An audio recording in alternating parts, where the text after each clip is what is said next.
Hello there, fellow travellers of the mysterious and unexplained. I hope you're all having a wonderful day, no matter what time zone you're listening from, whether it's morning coffee in London, afternoon tea in Sydney, or late night contemplation in the States. Thank you for joining me on this journey into the unknown. If you're new to our little corner of the internet where we explore the strange and unexplained, please consider subscribing to Sleep Theories. We have so many more mysteries to unravel and sleepless nights to create together. Now, after hearing this tale of dimensional rifts and government cover-ups in the Appalachian Mountains, I'm curious. What do you think of this conspiracy? Do you believe there could be secret government projects monitoring otherworldly phenomena in our national forests? And more importantly, what conspiracy theories would you like to see explored next? Drop your thoughts in the comments below. Settle in as we explore the story of Mara Kinley and her discovery of something ancient and terrible hidden beneath the Appalachian silence.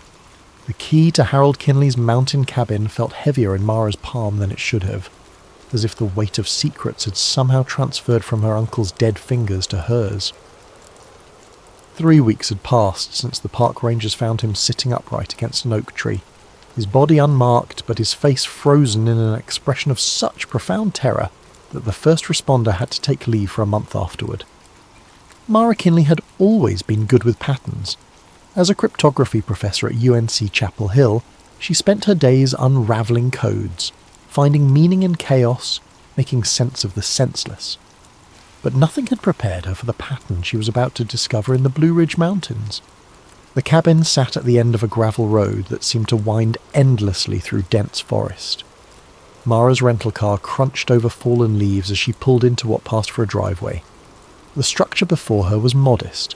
Rough-hewn logs chinked with decades-old mortar, a tin roof green with age and moss.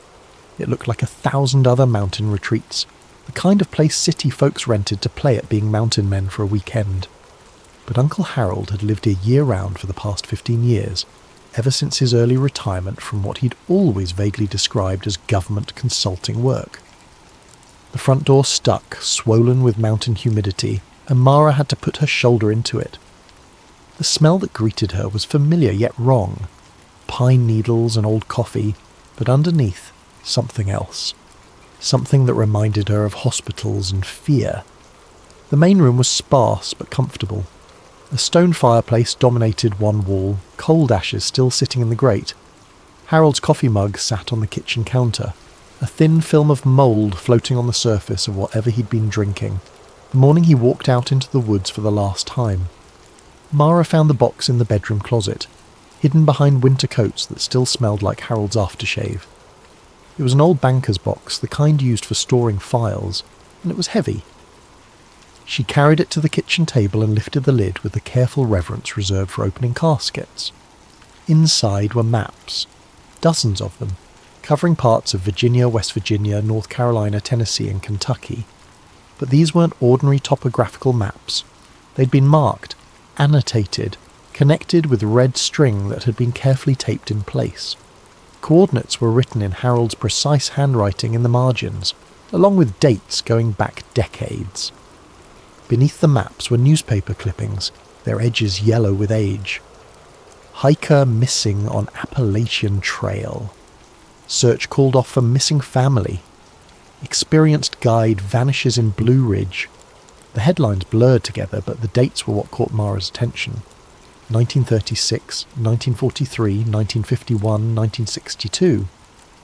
The disappearances weren't random. They followed a pattern, clustering around specific years, specific locations. At the bottom of the box was a leather journal, its pages filled with Harold's handwriting. The first entry was dated just 3 months before his death. The pattern is accelerating. What we thought we contained in 84 is spreading. The fog line is expanding, and I fear I may be the only one left who remembers what we found in Site 22. If something happens to me, I pray Mara will understand the math better than I did. She always was good with numbers. Mara felt something cold settle in her stomach. She'd always been good with numbers, yes, but she'd never known her uncle paid attention to her work. Harold had been the eccentric relative who showed up to family gatherings smelling like pipe tobacco and mountain air, who told stories about government work that sounded too boring to be lies. She spread the largest map across the table and began studying the red lines Harold had drawn. At first glance, they looked random, connecting points across hundreds of miles of mountain wilderness. But as Mara traced the lines with her finger, a pattern began to emerge. The connections weren't random at all. They formed a spiral, centered on a point deep in the Blue Ridge Mountains, in an area so remote it didn't even have roads marked on the map. Mara pulled out her laptop and began digitizing Harold's coordinates. When she overlaid them on Google Earth, the pattern became unmistakable. The disappearances formed concentric circles, expanding outward from a central point like ripples in a pond. The innermost circle was roughly 50 miles in diameter, and according to Harold's notes, locals called it the fog line. She spent the next 3 hours cross-referencing Harold's newspaper clippings with online databases of missing persons reports. The pattern held. For nearly 90 years, people had been vanishing within this specific geographic area. Hikers, hunters, locals who'd lived in these mountains their entire lives, all gone without a trace. But it was more than that. Mara noticed that the disappearances came in waves, with years of relative quiet followed by sudden spikes in missing persons reports.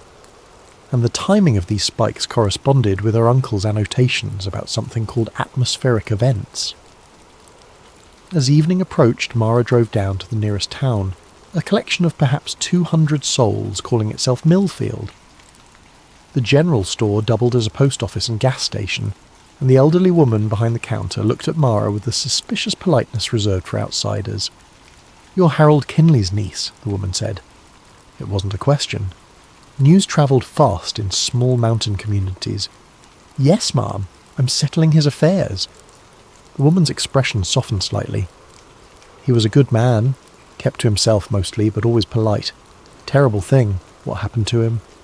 The ranger said he just sat down against a tree, no sign of injury or distress. That's what they always say." The woman's voice dropped to barely above a whisper. "But folks around here know better. Harold knew better too. Should have stayed away from the fog line." Mara felt her pulse quicken. "The fog line?" The woman's eyes darted toward the door as if checking for eavesdroppers. "You're not from around here, so I'll tell you once.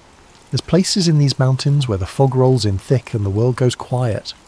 Not normal quiet, dead quiet.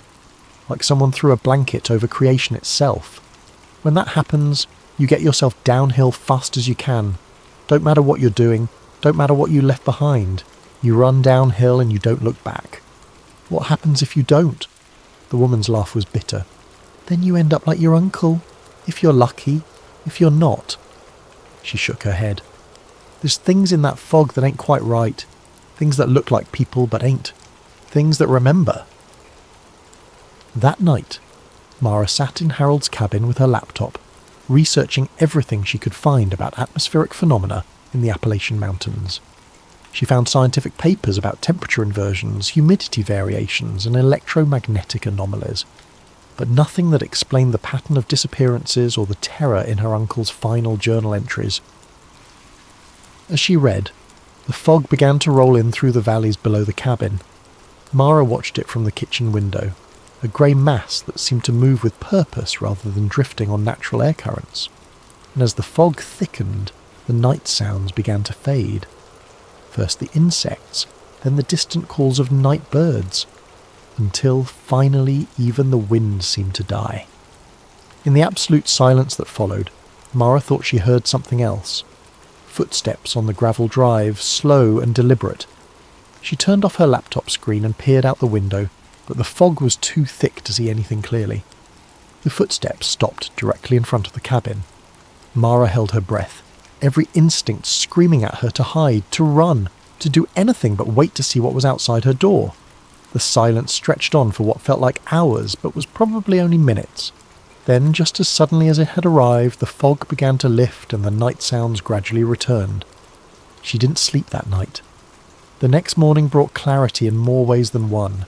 The fog had lifted completely, revealing a crystalline mountain morning that made the previous night's events feel like a half-remembered nightmare. But Mara's laptop screen still glowed with the pattern she'd discovered, and Harold's journal still lay open to pages that grew more disturbing with each entry. she decided to digitize everything and upload it to a secure server at the university. If something happened to her, the same something that had happened to Harold, at least there would be a record. It took most of the day to scan and organise the documents. Harold's research was meticulous but scattered, as if he'd been working under some kind of pressure, always looking over his shoulder. There were references to government agencies Mara had never heard of, code names that meant nothing to her, and technical specifications for equipment that seemed far too advanced for the time periods mentioned. She encrypted everything and uploaded it to her university server with a simple file name: Appalachian Anomalies, H. Kinley Research. Then she posted a brief summary on several academic forums, hoping someone might have additional information about atmospheric phenomena in the region. The response came faster than she'd expected. Her encrypted university email chimed at 3:17 a.m. The message was from an account she didn't recognise: winterfieldactual@protonmail.com. The subject line read, "Re your uncle's work, Urgent. Dr. Kinley." I knew Harold. We worked together briefly in the early 1980s, though I suspect he never mentioned me. I've been monitoring academic servers for anyone who might pick up where he left off. You've stumbled onto something that has been classified at the highest levels for over 40 years. The pattern you've identified is real. It was part of a project called Echo Deep, ostensibly a Cold War listening post network designed to monitor Soviet communications. The reality was far more disturbing. I'm attaching a portion of a document that was supposedly destroyed in 1984. Harold kept a copy, and I suspect he left it for you to find. Be very careful who you share this with. The project was terminated not because it failed, but because it worked too well. If you're reading this, you're already in danger. They'll know someone has accessed the files. Find Site 22. Harold's map should show you the way. Trust no one who approaches you directly. If they know your name without you giving it, run. Winterfield. The attachment was a PDF of what appeared to be a government document, heavily redacted but still legible. The header read, Project Echo Deep, Classification Level Ultra, Eyes Only. What followed made Mara's blood run cold. The document detailed a network of listening posts established throughout the Appalachian Mountains beginning in 1953. But these weren't monitoring radio communications. According to the report, the posts were designed to track anomalous frequency signatures and cognitive interference patterns associated with what the document euphemistically called atmospheric displacement events. The technical specifications were beyond Mara's expertise, but the effects were described in clinical, horrifying detail. Subjects exposed to Class 3 displacement events exhibit immediate disorientation, followed by cataleptic episodes lasting 4 to 6 hours. Upon recovery, subjects report vivid hallucinations of shadow figures and experience severe disruption of spatial reasoning. Long-term exposure results in what field personnel have termed cognitive erosion. Class 4 events result in complete subject displacement. Physical form remains, but cognitive patterns are altered.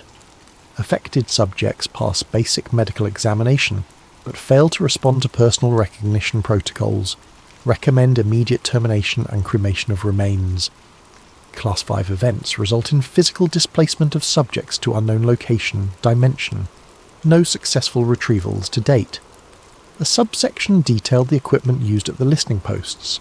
Arrays of sensitive microphones designed to detect infrasound below the range of human hearing, electromagnetic field sensors, and something called temporal displacement monitors. The posts were staffed by teams of 3, with monthly rotation schedules that were strictly enforced.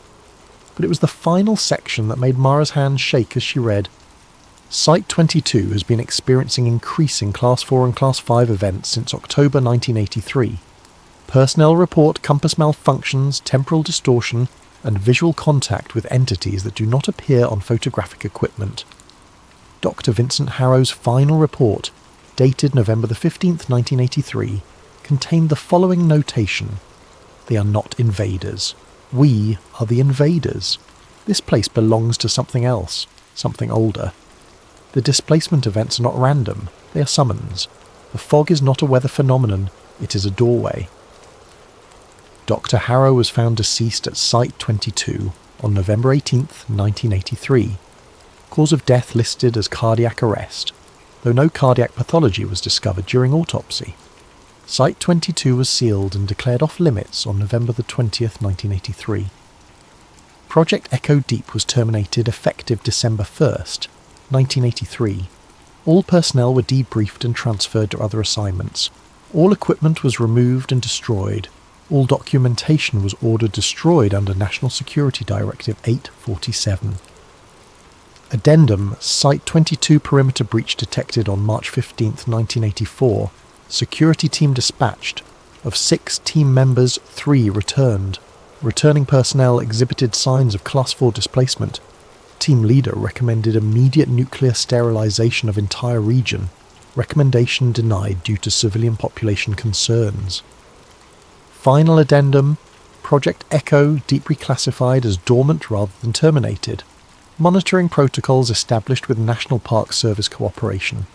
Any civilian reports of anomalous activity within the affected region to be suppressed or explained as natural phenomena. Mara stared at the screen until her eyes burned. Harold's name appeared in the personnel listings as a technical specialist. Frequency analysis. He'd been there. He'd seen whatever had driven Dr. Harrow to his death and transformed 3 security team members into something that wore their faces but wasn't them. She printed the document and added it to Harold's collection, her hands still trembling. Then she composed a reply to Winterfield. "Who are you? Why are you helping me? And what happened to my uncle?" The response came within minutes. "Your uncle was a good man who made a terrible mistake. He went back to Site 22 3 months ago, convinced he could find a way to permanently seal whatever door Echo Deep had opened. He found the door, all right. I was Dr. Vincent Harrow's research assistant. I was supposed to be at Site 22 the night he died, but I'd called in sick with food poisoning. Best bout of food poisoning I ever had, considering it saved my life. I've been monitoring the situation ever since. The displacement events are getting stronger and more frequent. Whatever is on the other side of that door is getting better at mimicking human behaviour. And it's spreading. Your uncle's research confirms my worst fears. The affected area is expanding. What was once contained to a 50-mile radius is now closer to 75 miles, and it's accelerating. Find Site 22. Harold left something there for you, something that might help us understand how to stop this, but be careful. The fog comes without warning now, and the things that wear human faces are getting harder to distinguish from the real thing. One more thing. Check your uncle's final journal entries. He mentioned someone named Eliza Moore. Find her. She's one of the few people left who survived direct contact with the entities. Time is running out, Doctor. Kinley. For all of us. Mara flipped through Harold's journal until she found the name. Eliza Moore was mentioned several times in the final entries, always in the context of confirmation needed or corroborating testimony. The last mention included an address in a town called Beckley Hollow, about 30 miles deeper into the mountains. As she prepared to leave the cabin the next morning, Mara found herself constantly checking the sky for signs of fog. The morning was clear, but she'd learned not to trust mountain weather. She loaded Harold's research, her laptop, and a backpack full of supplies into the rental car, along with something she'd found in Harold's bedroom. A Glock 19 and 3 magazines of ammunition. She'd never fired a gun in her life, but something told her that whatever waited in the fog line, conventional weapons might not be entirely useless against it. Beckley Hollow turned out to be less a town than a collection of houses scattered along a creek that wound between steep mountain ridges. Many of the houses were abandoned, their windows boarded and their yards overgrown with kudzu and wild mountain laurel. The few that showed signs of habitation were clearly home to people who valued their privacy. Mara found Eliza Moore's house at the end of a dirt road that her GPS had given up trying to navigate. The structure was small but well maintained, with a garden that spoke of someone who planned to stay put. Wind chimes made from old silverware hung from the front porch, creating a constant gentle music in the mountain breeze. The woman who answered the door was perhaps 70, with silver-grey hair pulled back in a practical bun, and eyes that had seen too much. What immediately drew Mara's attention was the patch over the woman's left eye and the scarring that extended from beneath it down to her jaw. "You're Harold Kinley's niece," Eliza said. Like the woman at the general store, it wasn't a question. "Yes, ma'am, I'm Mara." "I know who you are. Been expecting you." Eliza stepped back from the door. "Come in, we don't have much time." The interior of the house was sparse but comfortable, with handmade furniture and walls lined with books that looked like they'd been read many times. A wood stove crackled in the corner, and the smell of strong coffee filled the air. "Harold told you I'd be coming?" "Harold's been dead for 3 weeks." Eliza poured coffee into 2 chipped ceramic mugs. "But death don't mean what it used to around here. Sit down." Mara sat at a kitchen table that had been scarred by decades of use. "What happened to your eye?" Eliza's laugh was harsh. "Direct question. I like that. Most folks dance around it." She settled into the chair across from Mara and fixed her with a stare that seemed to see right through her. "Site, 22nd of November 1983. I was a park ranger then, young and stupid enough to think I could help with whatever the government folks were doing up there." "You were there when Dr. Harrow died." "I was there when everything went to hell." Eliza sipped her coffee, her remaining eye distant with memory. "They called us in for support when their security team went missing. 6 men, all ex-military, just vanished like smoke. We were supposed to help with the search." "What did you find?" "We found them, all 6, sitting around their camp in a perfect circle staring at nothing. They looked normal, sounded normal when they talked. Knew our names, knew details about the operation, but..." Eliza touched the patch over her missing eye. "Their shadows were wrong." "Wrong how?" "They didn't match their bodies. The shadows moved independent-like, and sometimes they had shapes that didn't correspond to the men casting them. And their eyes, when the light hit them just right, you could see something else looking out. Something that was learning to be human." Mara set down her coffee cup with shaking hands. "What happened to your eye?" "I looked too close. Tried to get a better look at what was behind those familiar faces. Something looked back." Eliza's voice dropped to barely above a whisper. "It reached out through that man's eyes and tried to pull me through. Would have succeeded if Dr. Harrow hadn't shot him. Harrow shot his own security chief. Shot all 6 of them, right there in front of me and the other rangers. Said it wasn't them anymore, that whatever was wearing their faces had to be stopped before it learned enough to pass for human in the outside world. And then the fog rolled in. Not normal fog, this was different. Thick as cotton, cold as death, and absolutely silent. You couldn't hear your own heartbeat in that fog. We tried to get back to the site, but the fog had us turned around. Compasses spinning like tops. GPS units showing coordinates that couldn't exist." Eliza stood and walked to the window, staring out at the clear mountain afternoon. When the fog finally lifted, we were 3 miles from where we'd started, and Dr. Harrow was gone. Found him 2 days later, sitting upright against an oak tree, dead as winter. Just like they found your uncle. What do you think killed them? I don't think they were killed. I think they were replaced. Temporarily. Whatever lives in that fog, it can wear a human body for a while. Long enough to walk them somewhere safe and abandon them. But human bodies aren't meant to house whatever those things are. The shock kills them. Mara pulled out Harold's journal and showed Eliza the final entries. The older woman read them slowly, her expression growing darker with each page. "He went back," Eliza said finally. "The damn fool went back to Site 22. Can you show me how to get there?" Eliza's eye snapped up to meet Mara's. "Absolutely not." "I have to. My uncle left something there, something that might help us understand what's happening. What's happening is that door your uncle and his government friends opened is still open, and the things on the other side are getting stronger. The fog line used to be predictable. Certain weather conditions, certain times of year. Now it comes without warning and it's spreading. All the more reason to find out what Harold discovered." Eliza was quiet for a long moment, studying Mara with her single eye. "You're not going to give up, are you?" "Would you, if it were your family?" "It was my family. My brother was one of the rangers who went with me to Site 22.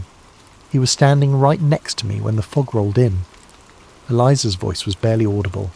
"When it lifted, he was gone. Found him a week later, 40 miles away, sitting by a creek. Alive, unharmed, but changed." "Changed how?" "He remembered everything up until the fog. Everything after that was blank, but he wasn't the same. Little things at first, favourite foods he wouldn't eat anymore, jokes he used to love that didn't make him laugh. Then bigger things. He'd forget people he'd known his whole life, but remember strangers in perfect detail. He'd stare at his reflection like he was seeing someone else's face. What happened to him? He disappeared again 6 months later, during another fog event. This time, we never found the body. Eliza returned to the table and sat down heavily. I've been tracking these things for 40 years, Doctor. Kinley. Trying to understand what they are, what they want, and I've come to a terrible conclusion. Which is, they're not invaders. They're not even malicious exactly. They're curious. They want to understand what it's like to be human, and the only way they can do that is to wear us like costumes. The coffee grew cold as Eliza explained what she had learned over 4 decades of careful research and painful experience. The entities existed in what she called the spaces between, dimensional gaps that occasionally aligned with specific geographic locations under certain atmospheric conditions. The Appalachian Mountains, with their unique geology and electromagnetic properties, were particularly susceptible to these alignments. The government didn't create the door, Eliza explained. They just found it and tried to study it. But their instruments, their listening posts, they amplified the effect, made the door wider, more stable, and the things on the other side, they noticed. She pulled out a hand-drawn map showing the route to Site 22. The location was deep in the mountains, accessible only by hiking trails that hadn't appeared on any official map since 1984. It's a 6-mile hike from the nearest road, she said. Steep terrain, and the trail markers were removed decades ago. You'll need to rely on compass bearings and landmarks. Will you come with me? Eliza touched her eye patch again. I swore I'd never go back, but... She looked at Harold's journal again, focusing on the final entry. He mentions finding the source recording. If such a thing exists, if Harold actually found documentation of what opened the door in the first place, you'll help me? I'll guide you there. But I won't go inside whatever's left of the site, and if the fog starts to roll in, we run. No exceptions, no heroics. We get out of there as fast as our legs can carry us. They left at dawn the next morning, hiking in silence through forests that grew progressively quieter as they climbed higher into the mountains. Mara noticed the change gradually. First the absence of birdsong, then the unusual stillness of the air. Even their footsteps seemed muffled, as if the very atmosphere was absorbing sound. We're getting close, Eliza said when they stopped for water. Can you feel it? Mara could. The air felt thicker somehow, charged with potential like the moments before a thunderstorm. Her skin prickled with static electricity, and her watch had stopped working an hour earlier. They found Site 22 nestled in a hollow between 2 ridges, hidden from casual view by decades of forest growth. The concrete structure was larger than Mara had expected, a low, bunker-like building that extended back into the hillside. Rusted antenna arrays surrounded it, their skeletal remains pointing uselessly at the sky. Radiation detector, Eliza said, pulling a small device from her backpack. It clicked sporadically but registered levels within normal parameters.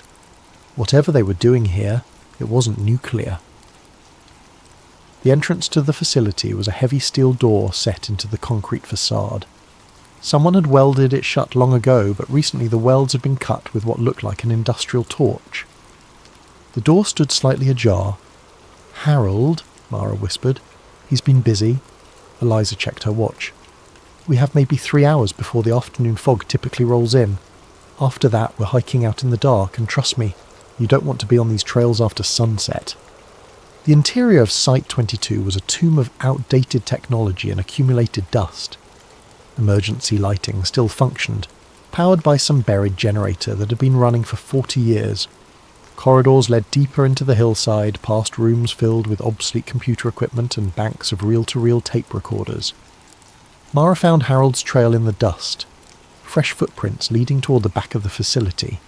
She followed them past offices where coffee cups still sat on desks, past a communications room where radios waited for operators who would never return, past a break room where someone had left a half-finished crossword puzzle. The footprints led to a staircase descending into darkness. He went down there, Mara said. Eliza shone her flashlight down the stairs, revealing concrete steps that disappeared into black depths.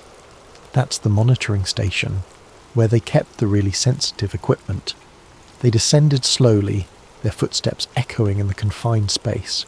The air grew colder with each step, and Mara's breath began to fog despite the exertion of the hike.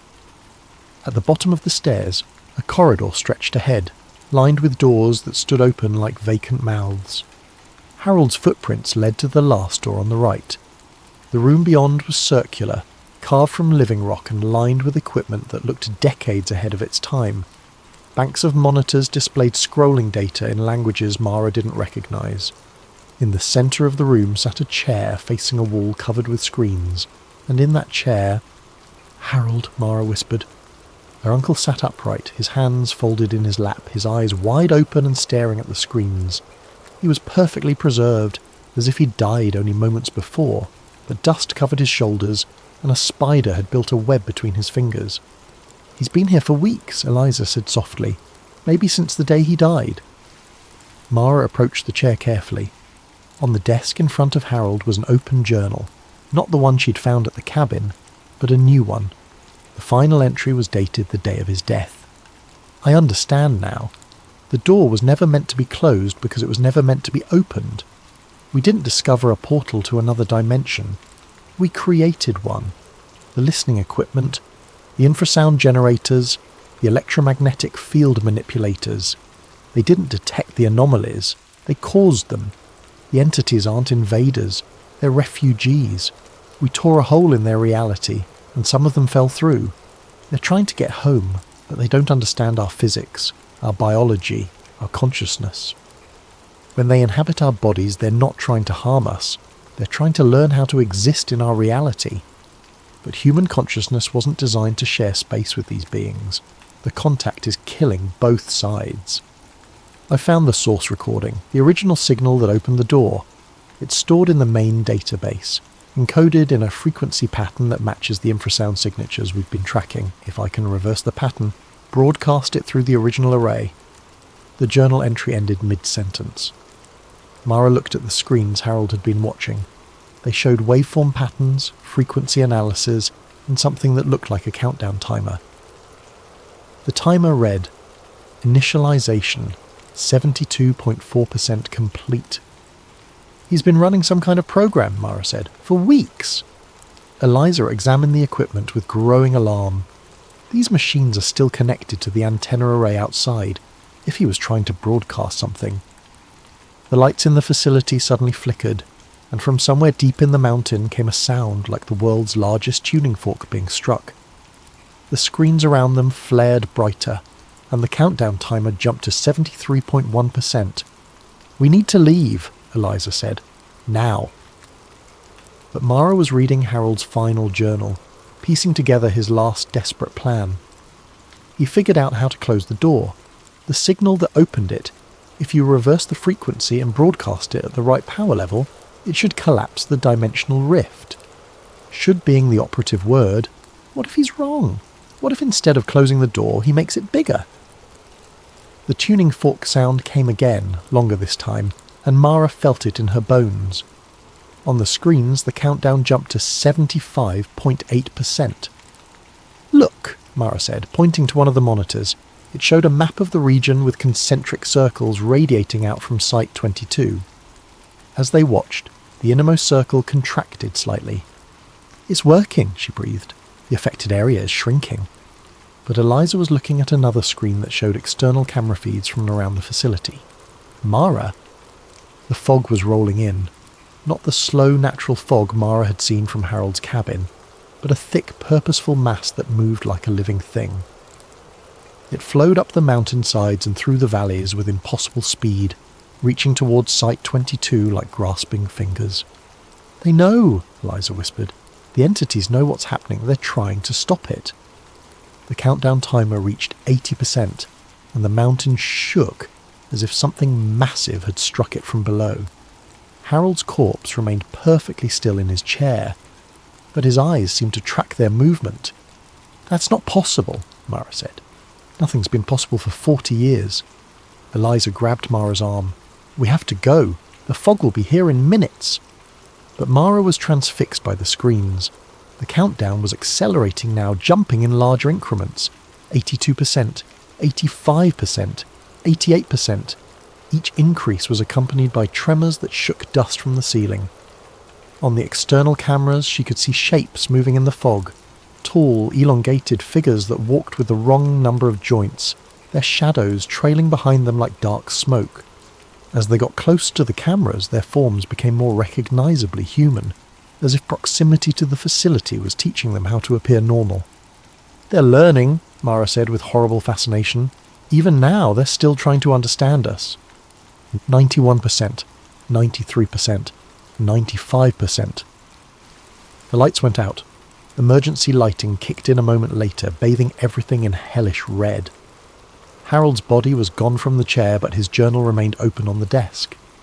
In the crimson light, Mara could see that new words had appeared on the page. "The door must close, but the choice is yours. Some bridges once burned cannot be rebuilt, but some doors once opened poison everything they touch. Choose wisely, Mara. Choose for both sides." 97%, 98%. The fog had reached the facility. Through the external cameras, Mara watched it pour through the entrance like liquid mercury, flowing down the corridors above them. But something was wrong with the fog itself. It flickered between opacity and translucency, as if it couldn't decide what it wanted to be. "The program is destabilizing their reality," Eliza said, understanding dawning in her voice. "Harold's signal isn't just closing the door. It's making it impossible for them to maintain coherence in our dimension." On the screens, the shapes in the fog were becoming less distinct, their borrowed human forms dissolving back into something altogether more alien. Some collapsed entirely, leaving only dark stains that dissipated like smoke. Others fled back toward the ridgelines, moving with increasingly erratic gaits. 99%. The countdown stopped. In the sudden silence, Mara could hear her own heartbeat, Eliza's ragged breathing, and from somewhere above the sound of footsteps. Slow, deliberate footsteps moving through the corridors toward the staircase. "Harold?" Mara called out. The footsteps stopped. Then Harold's voice drifted down the stairs, perfectly clear and utterly familiar. "Mara? I'm sorry, sweetheart. I didn't want you to see this." Eliza grabbed Mara's arm before she could move toward the stairs. "That's not your uncle. How can you be sure?" "Because Harold Kinley has been dead for 3 weeks, and dead men don't apologize." The footsteps resumed, closer now. Harold appeared at the top of the stairs, looking exactly as he had in life. Rumpled flannel shirt, worn jeans, reading glasses perched on his nose. He smiled when he saw Mara, the same warm smile she remembered from childhood. "There you are," he said, beginning to descend the stairs. "I was worried you wouldn't find me." But as he came closer, Mara noticed the details that were wrong. His shadow fell upward instead of down. His reflection in the polished surfaces moved independently of his body, and his eyes, while familiar in colour and shape, held something vast and alien that was trying very hard to understand love. "You're not him," Mara said. "I am him," the thing wearing Harold's face replied. "I have his memories, his knowledge, his affection for you. I understand why he cared so much, why he sacrificed himself to give you a choice." "What choice?" The Harold thing gestured at the countdown display, still frozen at 99%. "The program can be completed with a simple command. One keystroke and the dimensional rift collapses permanently. My people, what's left of them, will be cut off from this reality forever. Some will die, others will be trapped here, slowly dissolving as the connection to our home dimension fades. And if I don't, then the program fails, the door remains open, and the displacement events continue. More of my people will attempt to cross over. More of your people will be borrowed. The contamination spreads." Eliza moved to stand beside Mara. "There's a third option she's not telling you. We leave. Now let the program finish on its own." The Harold thing shook its head sadly. "I'm afraid it doesn't work that way. The program requires conscious authorization to complete. Harold built in a safeguard. He wanted to ensure that whoever finished his work understood the consequences. Mara looked at the screens around her, at the readings that showed the dimensional rift slowly stabilizing despite the program's efforts. How many of your people are still here? Dozens, maybe hundreds. We've been crossing over for 40 years in small numbers. Most don't survive the transition. Your reality is hostile to our kind of consciousness, but some have learned to adapt. By wearing human bodies? By borrowing human forms, yes. Not to deceive or harm, but to experience existence as you do. To understand emotion, physical sensation, mortality. Concepts that don't exist in our realm. And the people you borrow from? The Herald Thing's expression grew sorrowful. Most survive the experience, though changed. A few don't. The contact is traumatic for both sides. But Mara, you must understand, we never sought this. The door was torn open by your kind, not ours. We fell through by accident. Mara studied the face of her uncle, searching for some sign of deception, but finding only familiar features animated by something utterly foreign. Show me what you really look like. You wouldn't understand the image. Your minds process visual information differently than ours, but I can show you how we experience reality.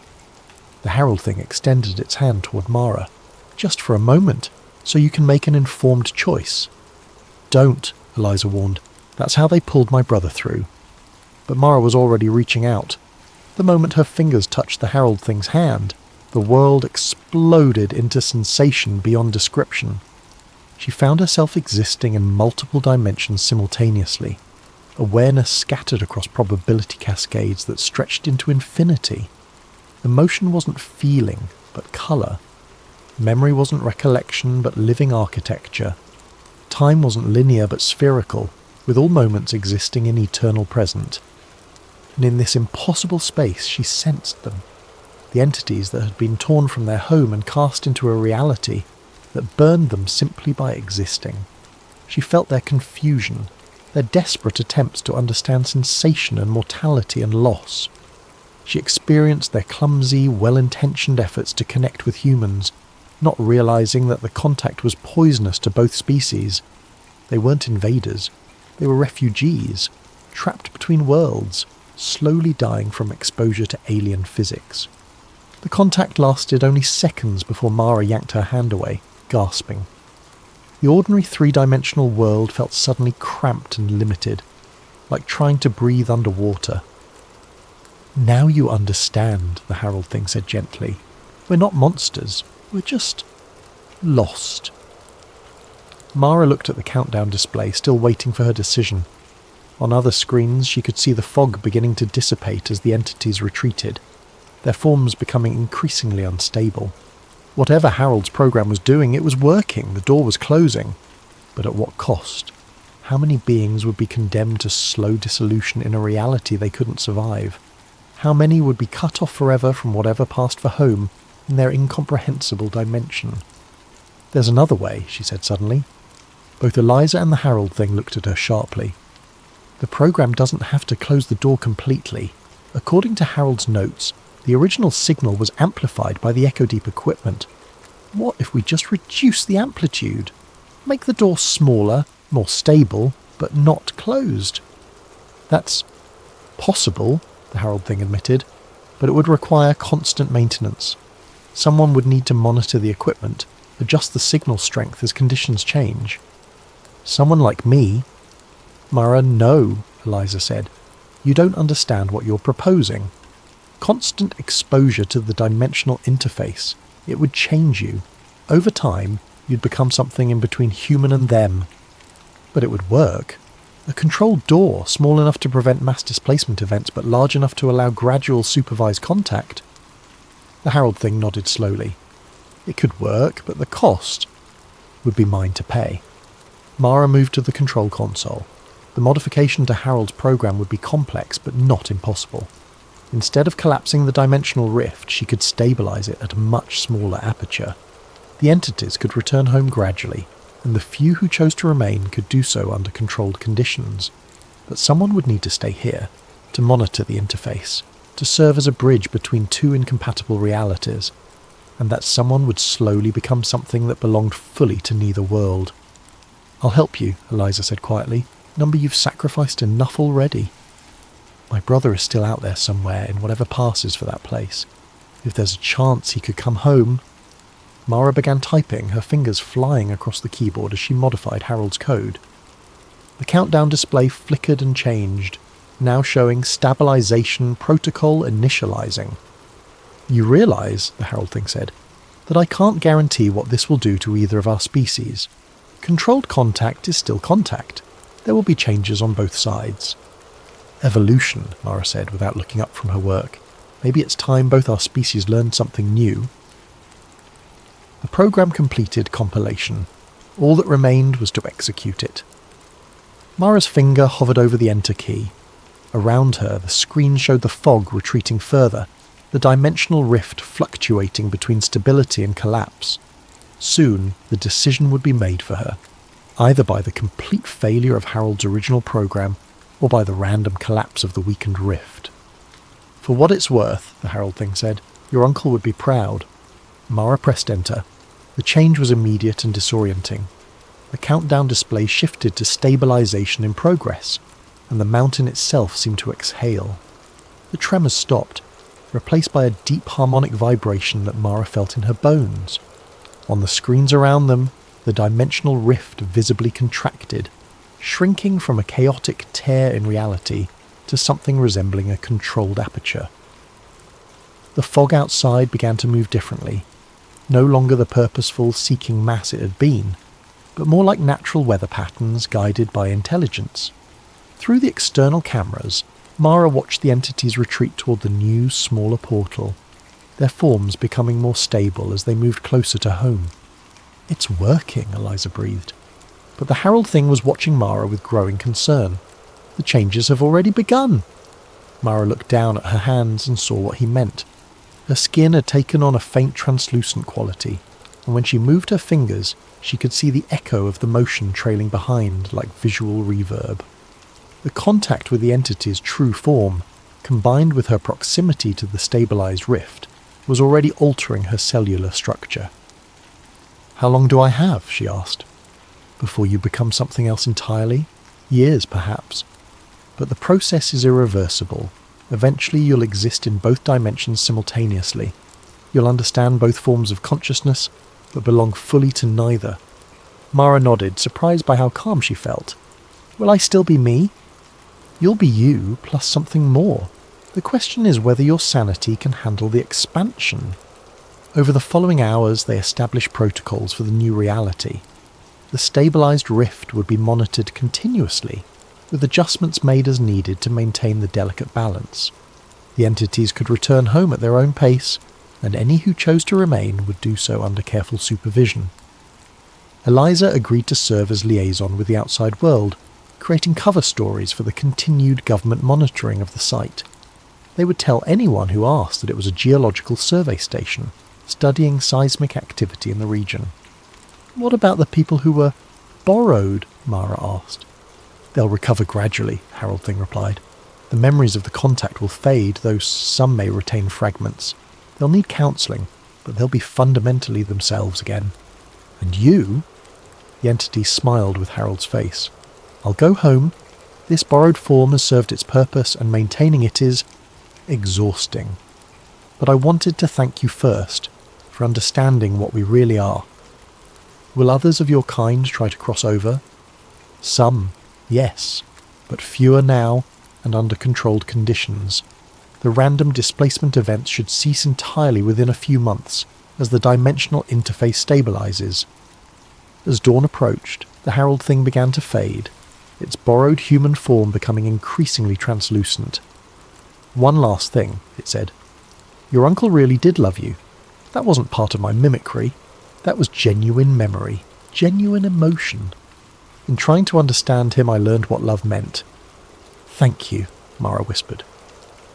The entity nodded and walked up the stairs toward the surface. Mara and Eliza followed, watching as it moved through the facility and out into the morning air. The fog had lifted completely, revealing a crystal-clear mountain dawn. At the edge of the tree line, the Harold Thing stopped and turned back. For a moment it looked exactly like Uncle Harold, rumpled, scholarly, and kind. Then it stepped forward into empty air and simply wasn't there anymore. 6 months later, Mara had settled into her new role as Guardian of Site 22. The changes to her physiology had accelerated, but in ways that were more curious than alarming. She could now perceive electromagnetic fields as visible auras around electronic equipment.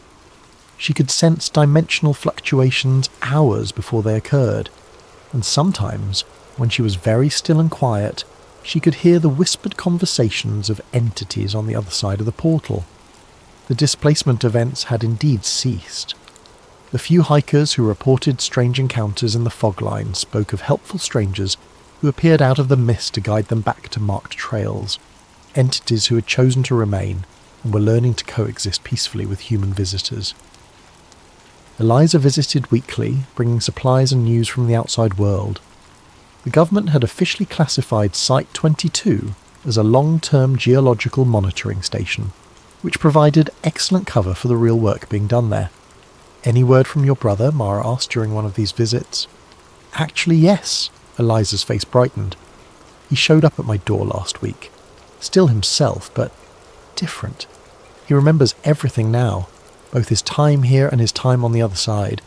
Says he wants to help with the transition protocols." "That's wonderful news." He also brought a message from the entities. They want to establish formal communication protocols. They think there might be beneficial exchanges possible between our species. Mara nodded. She'd been thinking the same thing. Her unique position, existing partially in both realities, made her an ideal translator between species that experienced existence in fundamentally different ways. "There's something else," Eliza said, her expression growing serious. "I've been monitoring missing persons reports across the region. The pattern has changed." "How so?" "People aren't disappearing anymore, but they're changing. Hikers come back from the mountains with enhanced sensory perception. Some report being able to see electromagnetic fields. Others say they can sense weather changes days in advance." Mara considered this. Voluntary contact. The entities are sharing abilities rather than borrowing bodies. It seems that way, but the government is starting to notice. Questions are being asked about why so many people in this region are suddenly displaying unusual capabilities. "We'll deal with that when we have to." Mara looked at the screens around her, showing the steady, controlled flow of energy through the dimensional interface. "For now, we're proving that coexistence is possible." That night, after Eliza had left, Mara made her routine check of the external cameras. The fog was rolling in, not the aggressive, seeking mist of the old days, but a gentle presence that moved with purpose and intelligence. She could see shapes within it, entities who had chosen to remain in this dimension, slowly learning to navigate human reality. One of them approached the camera directly, its form shifting between human and something altogether more abstract. As Mara watched, it resolved into a familiar shape. Uncle Harold, but not the borrowed version she'd encountered months earlier. This was something new, a hybrid consciousness that combined human memory with alien perception. The figure looked directly into the camera and smiled. Then it mouthed words that Mara could somehow hear despite the lack of audio equipment. "The door goes both ways, Mara. When you're ready to see what's on the other side, we'll be waiting." Mara smiled back and waved. She wasn't ready yet. There was still work to do here. Still bridges to build between two species learning to understand each other. But someday, when the protocols were established and the transition was complete, she might step through that door herself. After all, evolution was a two-way process.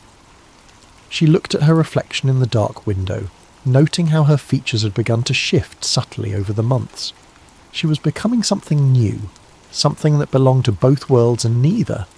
It should have been terrifying, but instead she felt a profound sense of purpose. She was the bridge between realities, the translator between incompatible forms of consciousness. And for the first time since discovering Harold's research, she was exactly where she belonged. Outside, the fog continued its gentle dance through the valleys, carrying with it the whispered conversations of beings learning to be human, and humans learning to be something more. The fog line was no longer a place of disappearance and terror. It had become a place of transformation, and in the deep chambers of Site 22, Mara Kinley continued her work, monitoring the delicate balance between worlds and preparing for a future where the impossible had become merely improbable. The pattern of the vanished had been broken. In its place was something far more beautiful, the pattern of the becoming.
Hello there, fellow seekers of the strange and unexplained.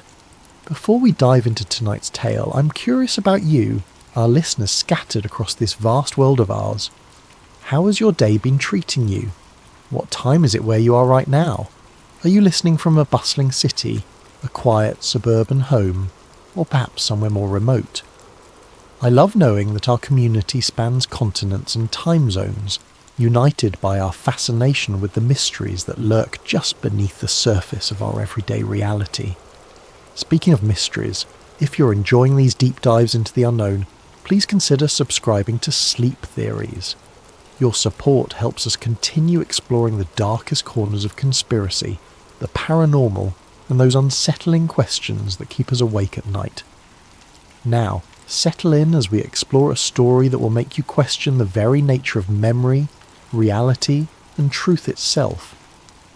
Dr. Cassia Moreno had always prided herself on her ability to find patterns where others saw only chaos. It was this talent that had earned her a PhD in cognitive neuroscience from Stanford, a prestigious research position studying memory formation, and eventually a lucrative contract with the Department of Defense. But as she sat in her sterile government office in Arlington, Virginia, staring at the data scrolling across her monitor, she wished for once that her pattern recognition skills would fail her. The contract had seemed straightforward enough when she'd signed on 6 months ago. The Pentagon wanted her to analyse psychological anomalies appearing in national security background screenings. Nothing too unusual there. The military had always been paranoid about mental fitness. What they hadn't told her was just how widespread these anomalies had become. Cassia rubbed her tired eyes and took another sip of her cold coffee. It was well past midnight, but she couldn't tear herself away from the data. The numbers were staggering.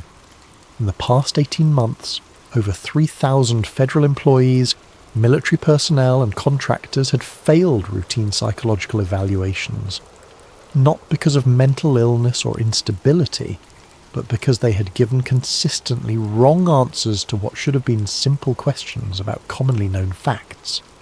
She pulled up the first case file, Staff Sergeant Marcus Webb, Army Intelligence, 15-year veteran with an exemplary record, applying for a higher security clearance. During his evaluation, he had insisted that the popular children's book series was called The Berenstein Bears, not Berenstain Bears. When shown the actual books with the correct spelling, he became agitated, claiming someone had changed them. The second file, Air Traffic Controller Janet Morrison, FAA. 23 years of flawless service. During her routine psychological assessment, she maintained that Nelson Mandela had died in prison in the 1980s, not in 2013 as former president. She provided specific details about watching his funeral on television, details that matched no historical record. The third, FBI agent David Chen, Counterintelligence Division. He argued vehemently that there were 52 United States, not 50. When pressed, he couldn't name the additional 2 states but remained absolutely certain of the number.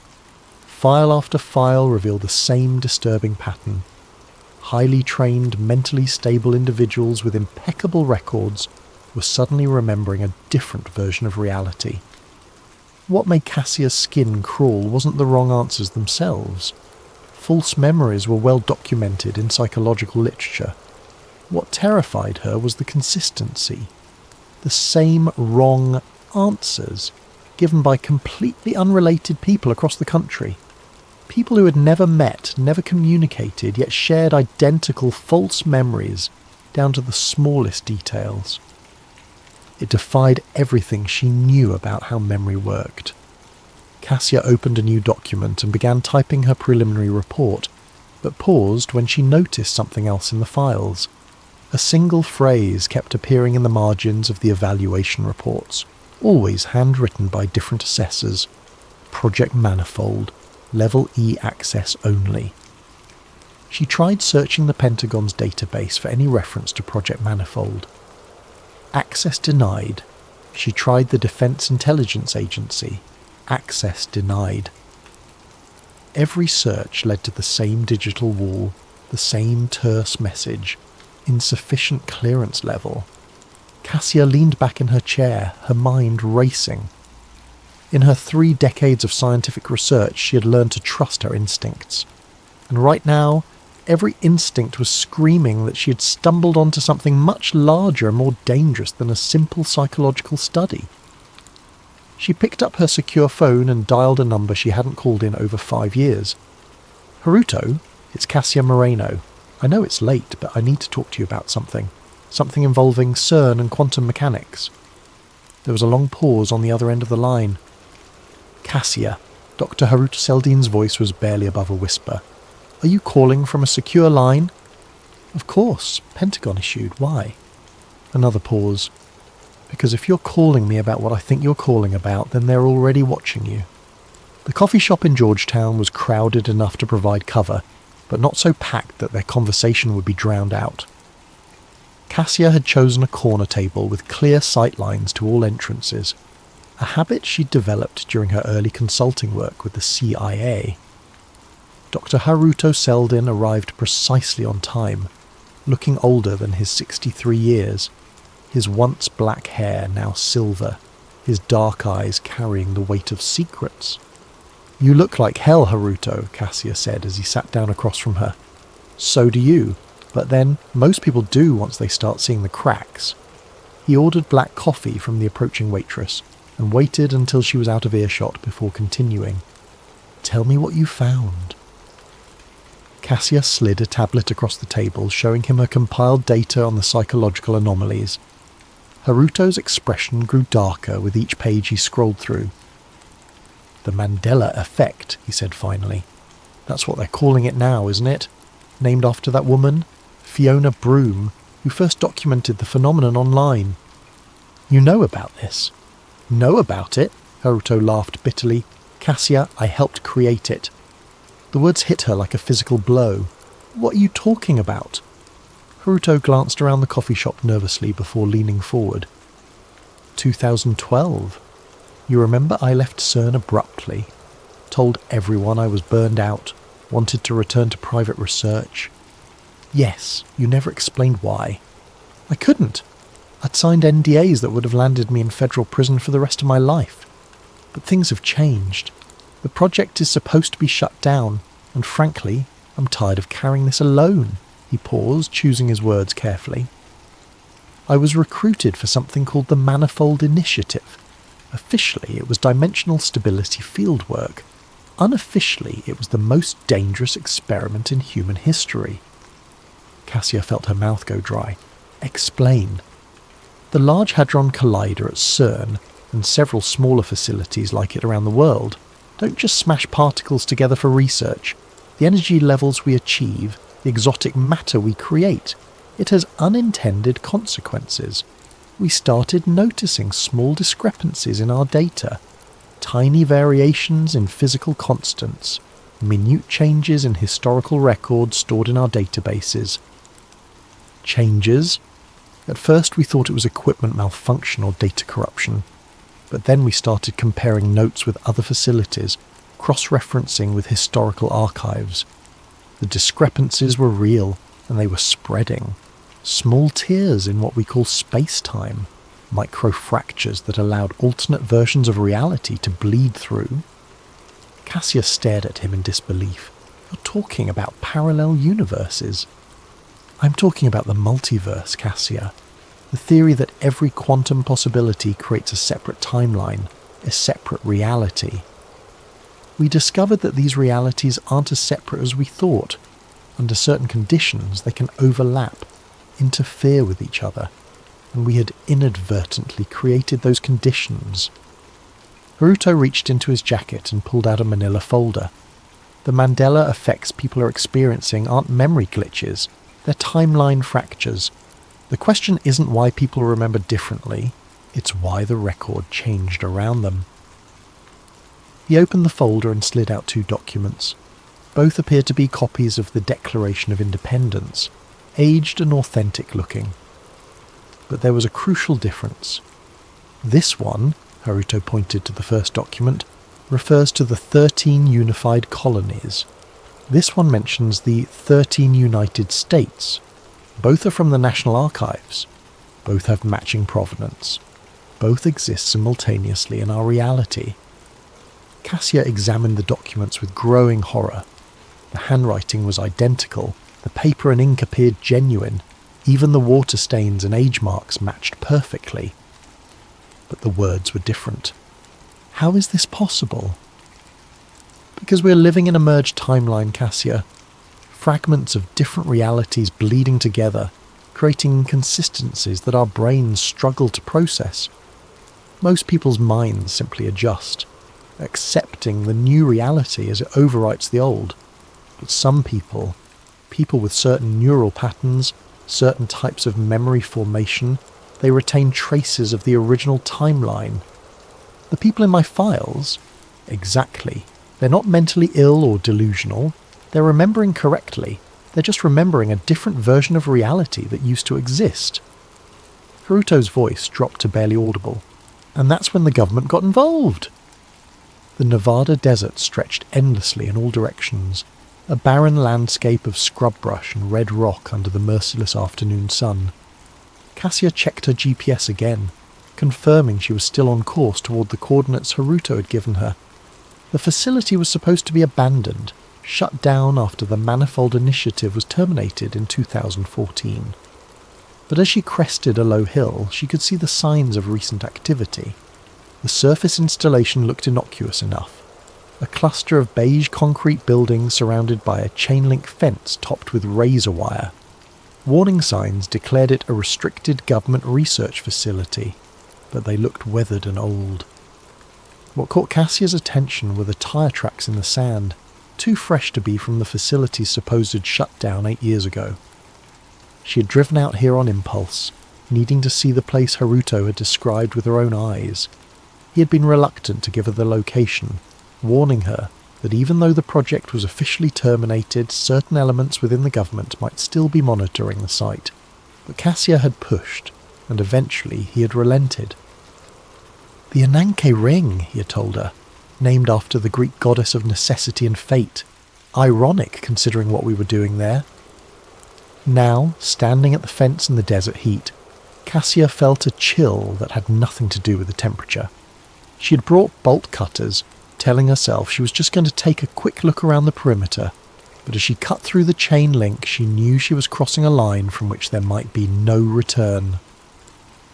The surface buildings were indeed abandoned, their windows dark and empty. But Haruto had told her the real facility was underground, accessible through a maintenance shaft hidden behind the main building. She found it exactly where he said it would be, a steel hatch nearly invisible among the concrete foundations.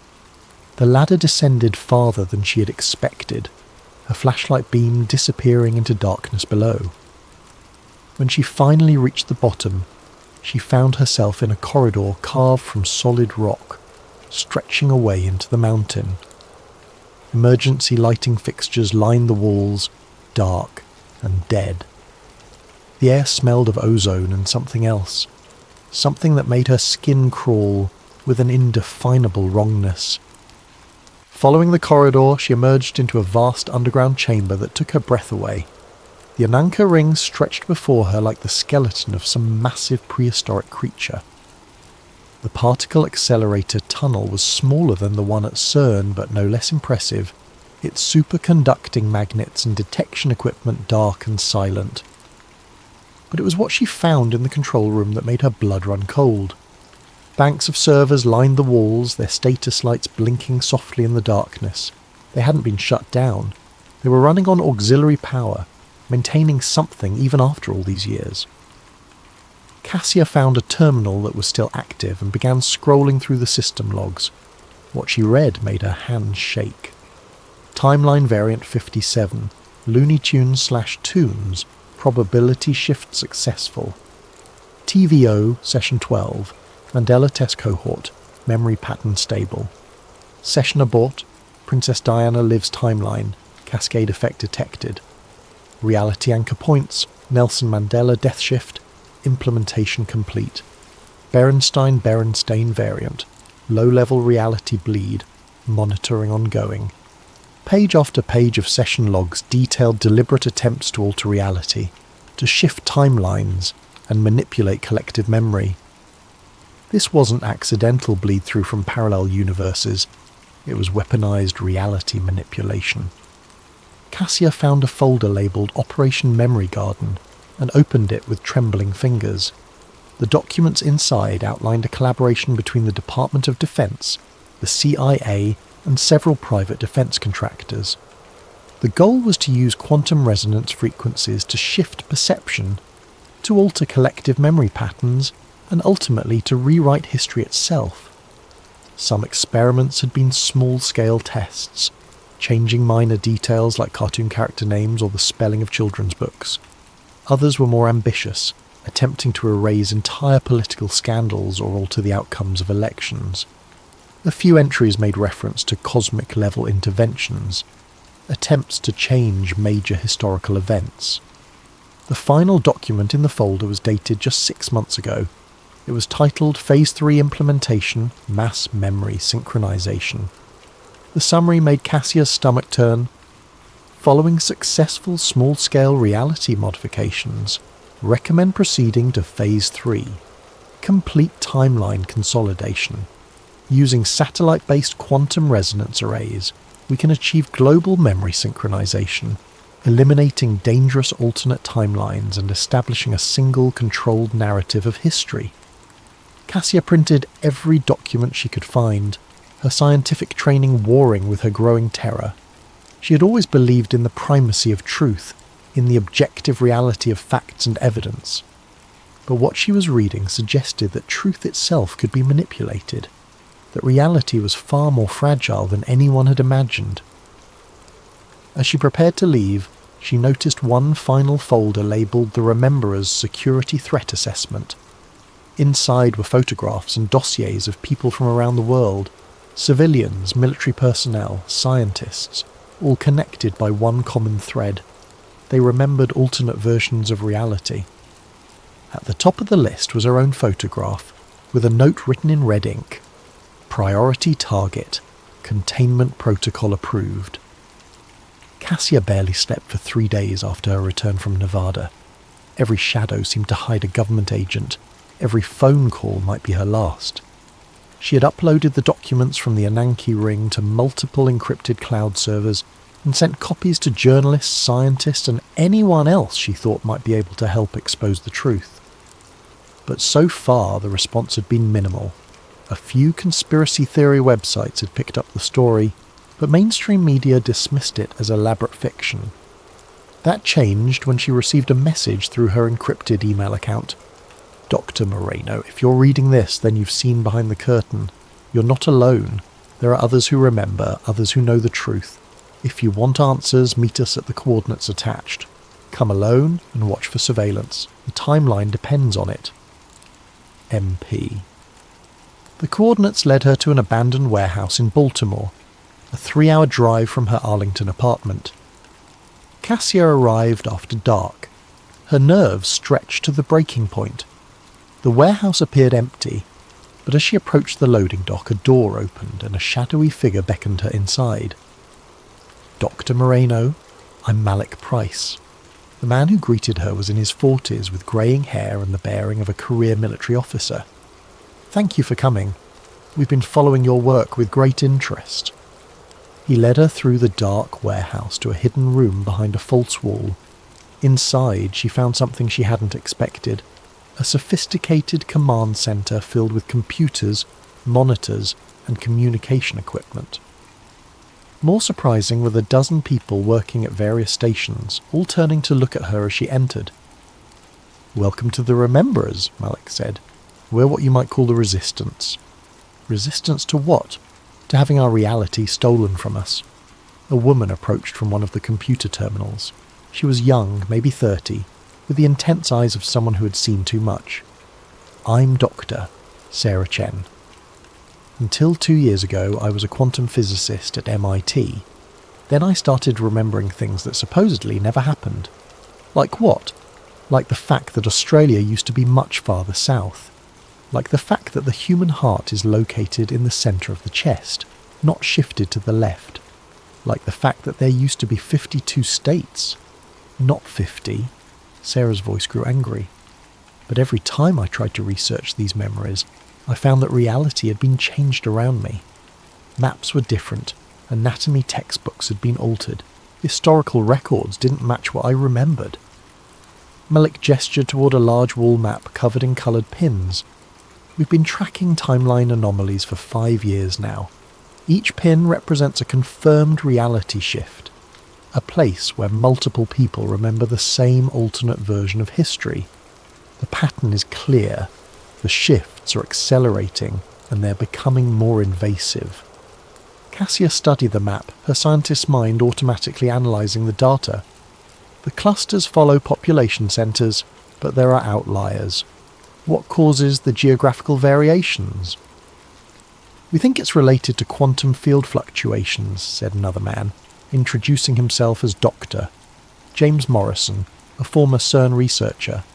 Areas with high electromagnetic activity, places near particle accelerators or military installations, seem to be more susceptible to timeline bleed.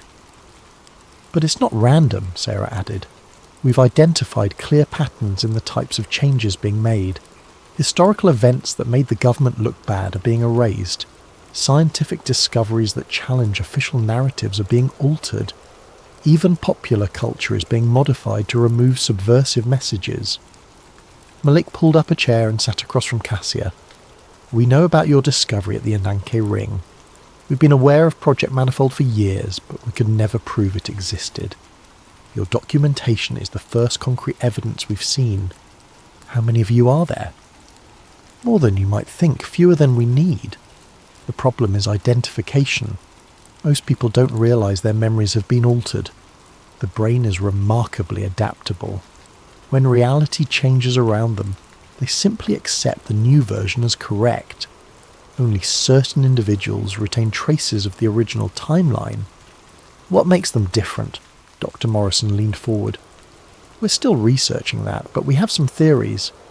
People with certain neurological conditions, individuals who work with quantum physics or advanced mathematics, military personnel exposed to classified electromagnetic experiments, they seem to be more resistant to memory modification. Sarah activated a large monitor showing a timeline chart. What we've discovered is that the reality shifts aren't permanent. They exist in a state of quantum superposition, constantly fighting against each other. The more people who remember the original timeline, the more unstable the altered version becomes. Which is why they're trying to eliminate us, Malik said grimly. Every person who remembers the truth weakens their control over reality. They call us a security threat, but we prefer to think of ourselves as the immune system of the universe. Cassia felt a chill as she realised the implications. The document I found mentioned Phase 3, mass memory synchronization. They're planning something big. We know, Malik nodded. Our intelligence suggests they're preparing to activate a global quantum resonance network. Satellites, ground-based transmitters, maybe even the cell phone infrastructure. If they succeed, they'll be able to rewrite history on a planetary scale. And eliminate anyone who remembers the truth in the process, Sarah added quietly. The room fell silent as the weight of the situation settled over them. They weren't just fighting for their own memories, they were fighting for the very nature of reality itself. So, what do we do? Cassia asked finally. Malik smiled grimly. We remember, we document, and we make sure the truth survives, no matter what version of reality they try to force on us. The changes started small. Cassia first noticed them 3 weeks after her meeting with the Rememberers, subtle alterations to her apartment that made her question her own sanity. The kitchen layout was reversed, with the sink on the right instead of the left. Family photos showed events she didn't remember attending. Her college diploma hung on the wall with a slightly different date. But it was her personal journals that truly terrified her. Cassia had kept detailed research notes for over 20 years, documenting her work in cognitive science with meticulous precision. Now, flipping through the pages, she found entries in her own handwriting describing experiments she had never conducted, conclusions she had never reached, and most disturbing of all, warnings she had never written. Reality is not constant, read one entry dated 6 months earlier. The timeline shifts are accelerating. If you're reading this and don't remember writing it, then you're experiencing temporal displacement. Trust your instincts, not your environment. CM. Another entry, supposedly from just last week. They're coming. The manifold protocol has been activated. Find the Rememberers. Find the truth. Don't let them erase us all. CM. Cassia's hands shook as she read her own words. Words she had no memory of writing. The implications were staggering. Not only was reality being actively manipulated, but her own timeline was becoming unstable. She was losing pieces of herself to alternate versions that apparently existed simultaneously. Her secure phone buzzed with an encrypted message from Malik. Emergency meeting. They've found us. Bring everything. The warehouse in Baltimore was in chaos when Cassia arrived. Equipment was being hastily packed, computers wiped, and documents shredded. Malik met her at the door, his face grim. We've been compromised. Federal agents raided 3 of our safe houses this morning. They're calling us domestic terrorists, claiming we're spreading dangerous disinformation. He handed her a tablet showing news reports from around the country. But that's not the worst part. The news footage showed government officials holding press conferences, scientists at podiums, all speaking with absolute authority about the dangers of false memory syndrome and the need for cognitive correction therapy for affected individuals. The reports mentioned a new treatment being developed by the Department of Health and Human Services in collaboration with defence contractors, a process that could repair damaged memories and restore normal brain function. They're not just hunting us anymore, Sarah said, approaching with a laptop bag slung over her shoulder. They're preparing to medicalise dissent. Anyone who remembers alternate timelines will be declared mentally ill and subjected to forced treatment. Forced memory modification, Dr. Morrison added. They're turning the weapons they use to alter reality into medical procedures. It's brilliant and terrifying. Cassia felt the walls closing in around them. How long do we have? According to our sources inside the government, the mass synchronization event is scheduled for next week, Malik replied. Operation Recall Loop. They'll use every available transmission method, satellites, cell towers, even the emergency broadcast system, to send quantum resonance frequencies designed to align all human memory patterns to a single, approved timeline. What timeline? One where Project Manifold never existed, where alternate realities are impossible, where anyone who claims to remember differently is suffering from a treatable mental disorder. Sarah's voice was bitter. They're not just rewriting history, they're rewriting the rules of what's possible. The group worked frantically to salvage what they could from their research, uploading files to decentralized networks, sending copies to contacts around the world, hoping that some record of the truth would survive the coming purge. But as they worked, reality continued to shift around them.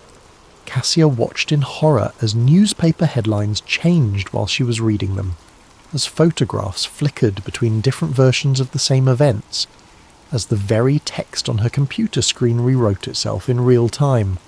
The timeline was becoming unstable, possibly as a result of their resistance to the official narrative. "It's starting, Doctor," Morrison said, pointing to his quantum field detectors. "The resonance frequencies are building. They're running preliminary tests." Through the warehouse windows, Cassia could see the night sky flickering strangely, as if reality itself was having trouble maintaining consistency. Stars appeared and disappeared, constellations shifted, and for a brief moment she swore she could see multiple moons in the sky simultaneously. Malik made a decision. "We upload everything. Now full exposure. Every document, every recording, every piece of evidence we have. We flood the internet with the truth before they can stop us." "It won't matter," Sarah said quietly. "Once they activate the global synchronization, none of this will exist. The new timeline won't include any of our discoveries." "Then we make sure some of us remember," Cassia said suddenly. "If they can modify memory with quantum frequencies, maybe we can shield ourselves from those frequencies." Dr. Morrison looked up from his equipment. "Theoretically possible. We'd need to create a localized quantum interference field, something to disrupt their transmission. But the power requirements—" "The Ananki ring," Cassia interrupted. "It's still active, still running on auxiliary power. If we could modify the resonance frequency, use it to broadcast a counter-signal." Malik stared at her. "You want to go back to Nevada? To the heart of their operation?" "It's the only facility powerful enough to interfere with their satellite network, and it's the last place they'd expect us to make a stand." The decision was made quickly. As reality continued to fracture around them, the surviving rememberers loaded their equipment into vehicles and began the desperate journey across the country. They had perhaps 48 hours before Operation Recall Loop went live.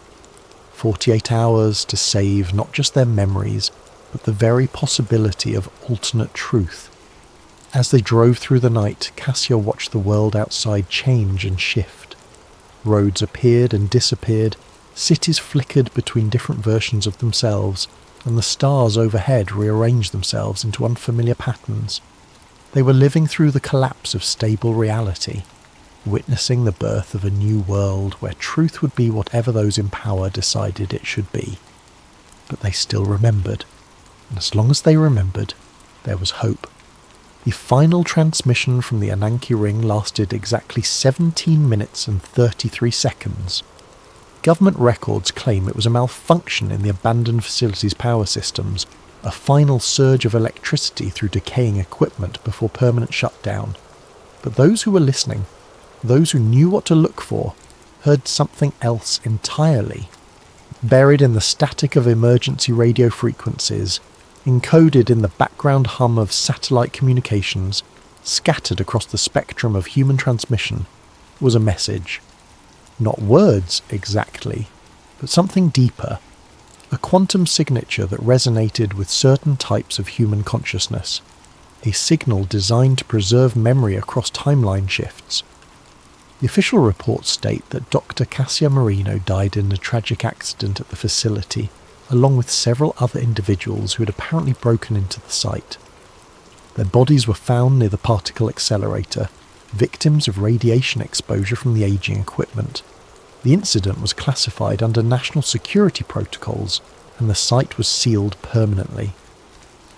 Operation Recall Loop launched on schedule, broadcasting synchronized memory patterns to a global audience through every available channel.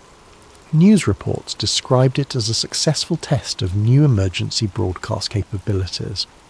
Most people never noticed the brief static that interrupted their programs, the momentary disorientation as their memories aligned with the approved timeline. The Mandela effect disappeared from public discourse almost overnight. Scientific studies debunk the phenomenon as mass hysteria, combined with normal memory formation errors. Social media posts discussing alternate timelines were flagged as misinformation and removed. Support groups for people experiencing false memories were quietly disbanded, their members enrolled in cognitive therapy programs that proved remarkably effective. But the signal from Ananki ring had done its work. In hidden corners of the internet, on forums that exist in the spaces between official surveillance, the rememberers still gather. They share fragments of alternate timelines, comparing notes on realities that officially never existed. They document the ongoing shifts, the subtle changes that most people never notice. They remember Nelson Mandela dying in prison. They remember 52 states. They remember when the human heart was centred in the chest and Australia was thousands of miles further south. They remember a world where governments couldn't rewrite the past with quantum frequencies and satellite transmissions. New members join regularly. People who wake up one morning to find their world slightly different than the day before. People who notice that their childhood memories don't match the history books. People who realise that their reality might not be as solid as they thought. The resistance continues as it must. Because as long as someone remembers the truth, any version of truth, the possibility exists for reality to shift again. Memory is the battlefield now, and the war for the nature of existence itself rages on in the spaces between what was, what is, and what might be. Dr. Cassia Moreno's final words, recorded on the equipment found at the Ananki ring, serve as both warning and rallying cry for those who still remember. If you remember different, you're not broken, you're proof. Proof that reality is not singular, not fixed, not controlled by those who would shape it to their will. Every alternate memory is a crack in their perfect narrative. Every discrepancy is evidence that truth exists beyond their manipulation. Hold on to your memories, compare them with others, document everything. Because the moment we stop remembering, the moment we accept their version as the only version, is the moment we lose ourselves completely. The timestamp on the recording shows an impossible date, a day that never existed in the current timeline. But for those who remember, it serves as proof that Cassia Moreno and the others didn't die in vain. They became part of the signal itself, their consciousness encoded in the static between realities, waiting for the day when the truth can emerge again. In a small apartment in Georgetown, a former CERN physicist named Haruta Seldin sits at his computer, typing carefully chosen words onto forums that exist in the shadows of the internet. His message is simple, but it carries the weight of infinite possibilities. Do you remember when reality was different? Do you remember what they took from us? If you do, then you are not alone.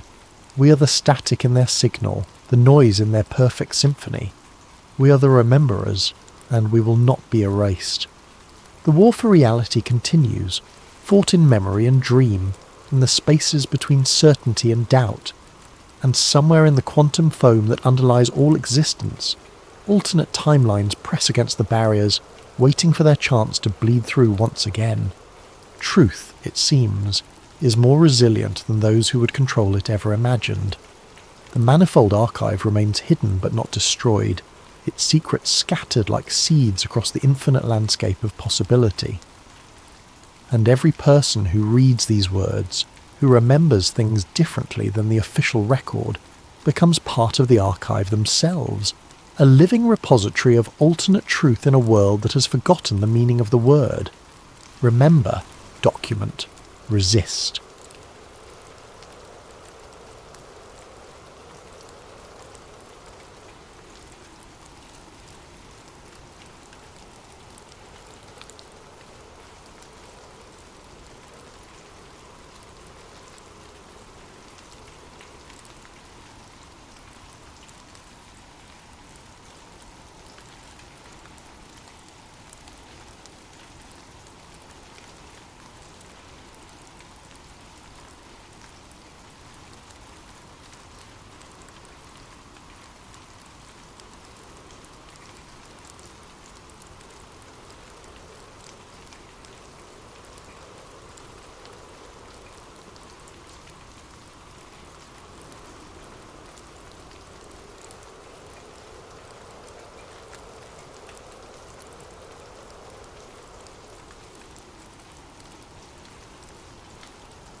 Hello there, listeners.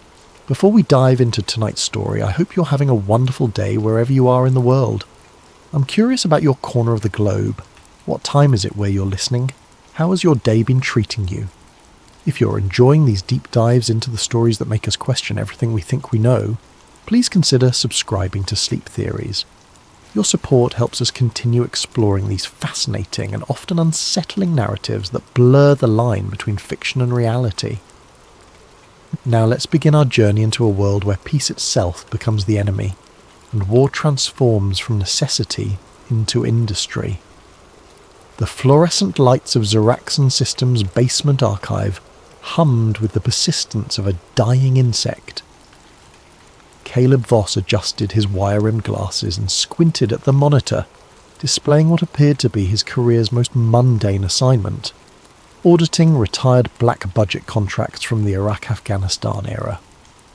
The year was 2026, and the so-called peace dividend had finally arrived. America's longest wars were over, defence spending was being scrutinised, and companies like Xeraxon were scrambling to justify their bloated contracts from the glory days of endless conflict. At 28, Caleb had spent 3 years as a junior data analyst, believing he was contributing to national security through spreadsheets and database queries. His cubicle on the 7th floor of the Crystal Tower in Arlington was a monument to bureaucratic tedium, decorated with motivational posters about excellence in defence and protecting freedom through innovation. But today, buried in the building's depths among servers that stored decades of classified procurement data, something felt different. The invoice file he'd been assigned contained the standard litany of inflated costs: $30 bolts, $100 hammers, $1,000 toilet seats. But embedded in the metadata, almost invisible unless you knew how to look, were references that made his pulse quicken. Echospector initiative appeared 17 times across different contracts, none of which had any corresponding program documentation in the official archives. Caleb's fingers moved across the keyboard with increasing urgency. Echospector initiative. The name felt like a whisper from a ghost that had never officially existed. He cross-referenced the term against every database he had access to, but the searches returned nothing. Not classified, not redacted, not even denied. Simply nothing, as if the program had been surgically removed from institutional memory. His phone buzzed. A text from his supervisor. "How's the audit going? Need anything exciting for the report?" Caleb stared at the message for a long moment before typing back. Just the usual waste and inefficiency. Nothing newsworthy. But his eyes had already returned to the screen where a new document had loaded. An internal memo dated 15 years ago buried in a folder marked Quarterly Reviews, Archive Division. The header read, Operational Continuity Assessment, Q3 2011. Most of the content dealt with standard logistical concerns, but halfway down the page, a single line made his blood run cold. Maintain theatre activity. Peace destabilizes asset flow. The memo was unsigned, but the routing information showed it had been distributed to the senior leadership of 3 major defence contractors: Xeraxon Systems, Aeromatrix Defence, and Kinex Global. The same companies that had profited most from the 2-decade war cycle that was now supposedly ending.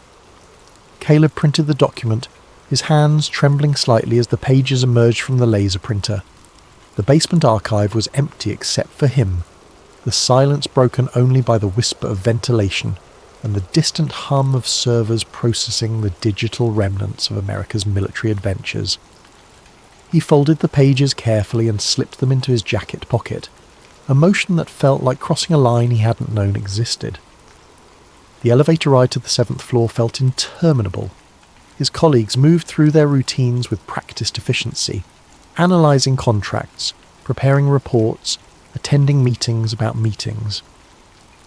The normalcy of it all suddenly seemed surreal, like a theatrical performance staged for an audience that didn't know it was watching a play. That evening, Caleb sat in his Arlington apartment, staring at the printed memo spread across his coffee table. The words, "Peace destabilizes asset flow," seemed to pulse with malevolent life. He opened his laptop and began researching the 3 companies mentioned in the routing information. What he found was a web of connections that stretched from the Pentagon to Capitol Hill, from boardrooms to think tanks, from retired generals to sitting congressmen. The pattern was elegant in its simplicity. Military officers approved contracts with defence contractors, then retired to lucrative positions with the same companies whose proposals they had once evaluated. Former CIA directors became lobbyists for weapons manufacturers. Ex-Pentagon officials joined corporate boards, bringing with them classified insights into future procurement needs. The revolving door between government and industry didn't just exist. It was the primary mechanism by which the system perpetuated itself.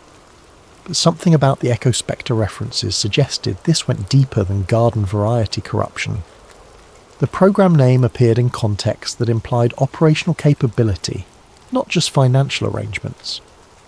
References to theatre activation protocols and instability metrics suggested that someone had been not just profiting from war, but actively working to ensure it continued. Caleb's research led him to a series of articles published 3 years earlier by a journalist named Ava Merrick. Her pieces for the national interest had examined the financial incentives that prolonged military conflicts, tracing money flows between defence contractors and the officials who approved their contracts. The articles had been thorough, well documented and devastating in their implications. They had also been her last published work. According to her professional profile, Ava Merrick had been pursuing other opportunities since 2023. Her social media accounts had gone dark, her byline had disappeared from major publications, and her name had been quietly removed from journalism award nominations she'd previously received. It took Caleb 2 days to find her. She was working part-time at a small non-profit that provided legal aid to veterans, her journalism career apparently over. When he called the organisation, the receptionist hesitated before agreeing to pass along a message. "Tell her it's about Echospector," Caleb said. "Tell her someone found more pieces of the puzzle." The call came that evening. Ava Merrick's voice was cautious, professionally pleasant, with an undertone of wariness that spoke to hard-won experience. "Mr. Voss, I understand you wanted to speak with me about some research you've been doing. I found references to something called the Echospector initiative in defence contracting records. Your article suggested you were investigating similar patterns of coordination between industry and government." There was a long pause. "Where are you calling from?" "My apartment." "Why?" "Because if you're really onto something, that's the last place we should discuss it. There's a coffee shop called The Grind on Wilson Boulevard. Tomorrow, 2 p.m, come alone and bring whatever you found." The line went dead. Caleb spent the night reading everything he could find about Ava Merrick. Her journalism had been meticulous, focusing on the intersection of defence policy and private profit. Her last major piece, published just before her career apparently ended, had examined what she called the privatisation of foreign policy, arguing that corporate interests had begun to shape military decisions more than strategic considerations. The article had been published on a Friday. By the following Monday, sources quoted in the piece had recanted their statements, claiming they had been misquoted or taken out of context. Within 2 weeks, major news outlets were running articles questioning Merrick's methodology and suggesting she had relied on unsubstantiated claims from unreliable sources. The speed and coordination of the response suggested something more systematic than organic criticism. Someone had mobilised significant resources to discredit her work, and they had done so with the efficiency of a military operation. The next afternoon, Caleb arrived at The Grind 15 minutes early. The coffee shop was busy enough to provide cover for conversation, but not so crowded that they couldn't find a quiet corner. He ordered a double espresso and found a table with a view of the entrance, his stomach tight with anxiety. Ava Merrick was younger than he had expected, perhaps 35, with the kind of sharp intelligence that seemed to catalogue every detail of her surroundings. She wore a simple blue dress and carried a leather satchel that looked like it had seen extensive use. Her handshake was firm, her smile professionally warm but guarded. "You look nervous," she said as she settled into her chair with a cup of black coffee. "I feel like I'm in over my head." "That's a rational response. Show me what you found." Caleb slid the printed memo across the table. Ava's expression didn't change as she read, but her grip on the coffee cup tightened slightly. "Where did you get this?" "Defense Contractor Archives. I'm auditing old contracts, and this was buried in the metadata of some procurement files." "And you think this relates to Echospector?" "The initiative is referenced in multiple contracts, but there's no official record of any program by that name. It's like it was scrubbed from the system." Ava was quiet for a long moment, her eyes focused on something beyond the coffee shop's windows. When she spoke, her voice carried the weight of someone who had seen too much. 3 years ago, I was investigating exactly what you've stumbled onto. The Echospector initiative wasn't just a program, Mr. Voss. It was a coordination mechanism, a way for defence contractors and government officials to ensure that conflicts remained profitable. What you're reading isn't waste or inefficiency. It's the blueprint for forever war. But why would anyone want to prolong conflicts? The human cost alone. Because war is the most profitable industry in human history, and peace is its greatest threat. Every missile fired needs to be replaced. Every base established needs to be supplied. Every conflict creates demand for new technologies, new systems, new contracts. The moment peace breaks out, the revenue stream stops. Caleb felt the foundations of his worldview shifting. So they deliberately prolonged the wars in Iraq and Afghanistan. Not just prolonged, managed, calibrated. The goal wasn't victory or defeat, it was sustainability. Keep the conflicts intense enough to justify massive spending, but never so intense that they end quickly. And Echospector was coordinating this? Echospector was the coordination mechanism, a network of officials, contractors and policymakers who ensured that peace never became profitable enough to pursue. They sat in silence for several minutes, the weight of the implications settling around them like a toxic cloud. Finally, Ava reached into her satchel and pulled out a small notebook. "I'm going to give you some names, people who might be able to help you understand what you're really dealing with. But I want you to understand something first. The moment you start digging into this, you become a threat to a system that has generated trillions of dollars in profit. They ended my career with a whisper campaign. They could do much worse to you. Why are you helping me? Because someone needs to know the truth. Because maybe you can get further than I did. Because the alternative is letting them win." She wrote quickly, tearing the page from her notebook and sliding it across the table. These people went underground after their careers were destroyed. Finding them won't be easy, but they might be able to tell you what Echospector really was. Caleb glanced at the names. Dr. Linnea Drex, former psychological warfare expert. Marcus Webb, ex-Pentagon auditor. Jennifer Kim, former CIA analyst. 3 people whose careers had apparently ended as abruptly as Ava's. What happened to them? Same thing that happened to me. They asked the wrong questions and got the wrong answers. Drex was studying how conflicts could be artificially prolonged. Webb was tracking money flows between contractors and government officials. Kim was analysing intelligence reports that suggested some conflicts were being deliberately escalated. And their careers just ended? Budgets were cut, security clearances were revoked, personal scandals surfaced. The system has antibodies, Mr. Voss. It knows how to protect itself. Caleb folded the paper carefully and slipped it into his wallet. What should I do next? Be very careful. Don't use your work computers for research. Don't discuss this with colleagues. Don't leave digital footprints if you can help it. And if you start to feel like you're being watched, trust that instinct. They parted ways outside the coffee shop, Ava disappearing into the afternoon crowd with the practiced ease of someone who had learned to avoid attention. Caleb walked back to his apartment, his mind racing with questions that seemed to multiply with every step.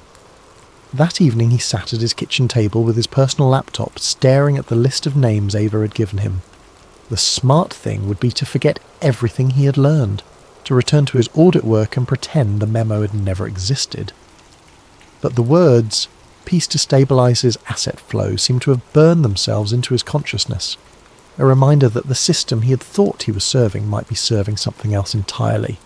Dr. Linnea Drex was the first name on the list, a former Air Force psychological warfare expert who had left the service under mysterious circumstances in 2019. Her academic credentials were impressive. PhD in psychology from Stanford, Masters in International Relations from Georgetown, extensive experience in strategic communications and influence operations. But finding her current whereabouts proved nearly impossible. Her professional profiles had been scrubbed from military databases. Her academic affiliations had been quietly terminated. Even her social media presence had been systematically erased, leaving only ghost images in cached search results. After 3 days of searching, Caleb found a reference to a doctor, L. Drex, consulting for a small think tank called the Centre for Strategic Analysis. The organisation's website was sparse, listing only a post office box for contact information. But a reverse directory search revealed that the think tank shared an address with a yoga studio in Alexandria. The yoga studio was housed in a converted warehouse, its industrial architecture softened by hanging plants and earth-tone decorations. The receptionist, a young woman with purple hair and multiple piercings, looked up from her book as Caleb approached. "I'm looking for Dr. Drex," he said. "I understand she might be associated with the Centre for Strategic Analysis." The receptionist's expression shifted from casual friendliness to careful neutrality. "I'm sorry, I don't know anyone by that name." "It's about Echospector," Caleb said quietly. The woman's eyes widened slightly. She reached for her phone and typed a quick message before looking back at him. "There's a meditation class starting in 10 minutes. Room B, you might find what you're looking for there." Room B was small and dimly lit, with meditation cushions arranged in a circle around a low table. Only one person was present, a woman in her 50s with steel-grey hair and the kind of alert stillness that suggested military training. "Mr. Voss," she said without preamble, "I was wondering when someone would find me." Dr. Linnea Drex had the compact build and direct gaze of someone accustomed to command. Her civilian clothes couldn't entirely disguise the military bearing that had been ingrained through decades of service. She gestured for him to sit across from her on one of the meditation cushions. "Ava Merrick said you might be able to help me understand what I've discovered. Ava is a good journalist and a better person.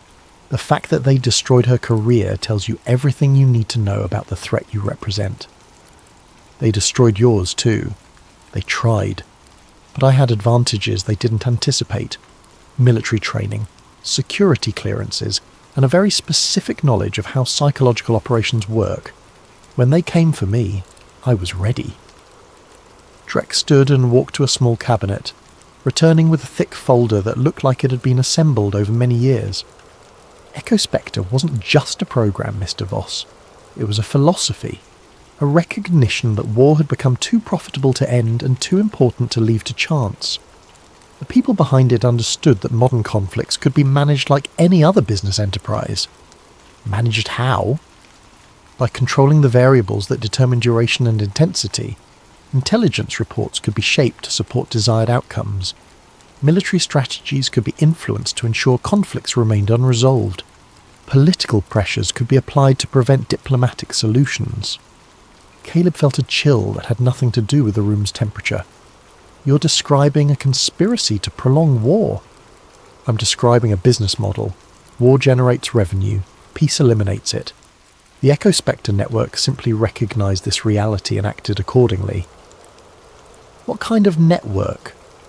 "Officials in the Pentagon, CIA, State Department and Congress.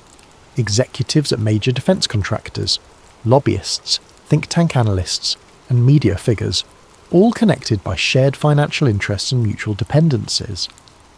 Drex opened the folder and spread its contents across the low table. Documents, photographs, organisational charts, and financial records created a sprawling map of connections that stretched across the national security establishment. "This is what I was working on when they came for me," she said. "A comprehensive analysis of how the network operated, who made decisions, how information flowed, where the money went." Caleb studied the documents with growing amazement. The level of detail was extraordinary. Names, dates, financial transactions, and communication patterns that revealed the inner workings of what appeared to be a shadow government dedicated to perpetual conflict. "How did you gather all this?" 20 years in psychological operations teaches you how to read people and systems. I knew how to ask the right questions, how to find the patterns that others missed, and I had security clearances that gave me access to information that wasn't supposed to exist. Why didn't you publish this? I tried. But the moment I started reaching out to journalists, the pressure began. My clearances were reviewed. My funding was cut. My military contacts stopped returning calls. Within 6 months, I was effectively blacklisted from the entire defence establishment. So you went underground. I adapted, set up this front operation, developed new identities, learned how to operate outside the system, because I knew that eventually someone else would stumble onto what I had found. Someone like you. Caleb picked up one of the documents, a financial analysis that traced money flows between defence contractors and government officials. The numbers were staggering. Billions of dollars in contracts, millions in political contributions, hundreds of thousands in speaking fees and consulting arrangements. This is incredible work, but what can we do with it? That depends on how much you're willing to risk. The network I've mapped is still active, still profitable, still dangerous. But they're not invincible. They depend on secrecy, on the assumption that no one will see the full picture. If that assumption is wrong, they could be exposed. They could be destroyed. But the cost would be enormous. These people have access to resources that most of us can't imagine. They can end careers, destroy reputations, even threaten physical safety. Look what happened to Ava Merrick. Caleb was quiet for a long moment, staring at the documents spread before him. The scope of what they revealed was almost incomprehensible. A deliberate, systematic effort to profit from human suffering on a global scale. What would you do? He asked finally. I'd be very careful about who I trusted. I'd document everything. I'd develop multiple contingency plans. And I'd remember that the moment you become a threat to them, they will respond with everything they have. But you do it. I am doing it. Every day in small ways. Building networks, gathering information, preparing for the moment when someone with the right combination of access and courage decides to act. Someone like me, someone like you. You have access to current information that I don't. You're inside the system in ways that could be crucial, and you're not yet damaged goods, not yet known to be a threat. Drex began collecting the documents from the table, her movements careful and precise. I'm going to give you copies of everything I've assembled. But I need you to understand something. The moment you take this information, you become part of something that could destroy your life. Are you prepared for that? Caleb thought about the memo he had found, about the casual way it had discussed maintaining conflicts for profit. He thought about the soldiers who had died in wars that might have been prolonged deliberately, about the families destroyed by violence that served someone else's bottom line. Yes, he said, I'm prepared. Dr. Drex smiled for the first time since he'd arrived. Then let's talk about what comes next.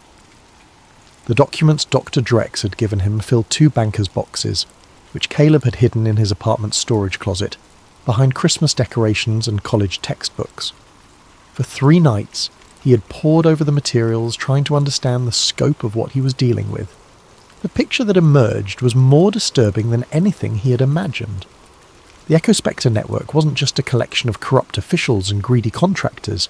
It was a sophisticated system for managing conflict as a renewable resource. Wars were initiated, sustained, and concluded according to market forces rather than strategic necessity. The human cost was simply a business expense, factored into profit margins alongside equipment costs and operational overhead. At the centre of it all was a man named Harlan Rhodes, a former CIA director who had transitioned seamlessly from government service to private sector influence.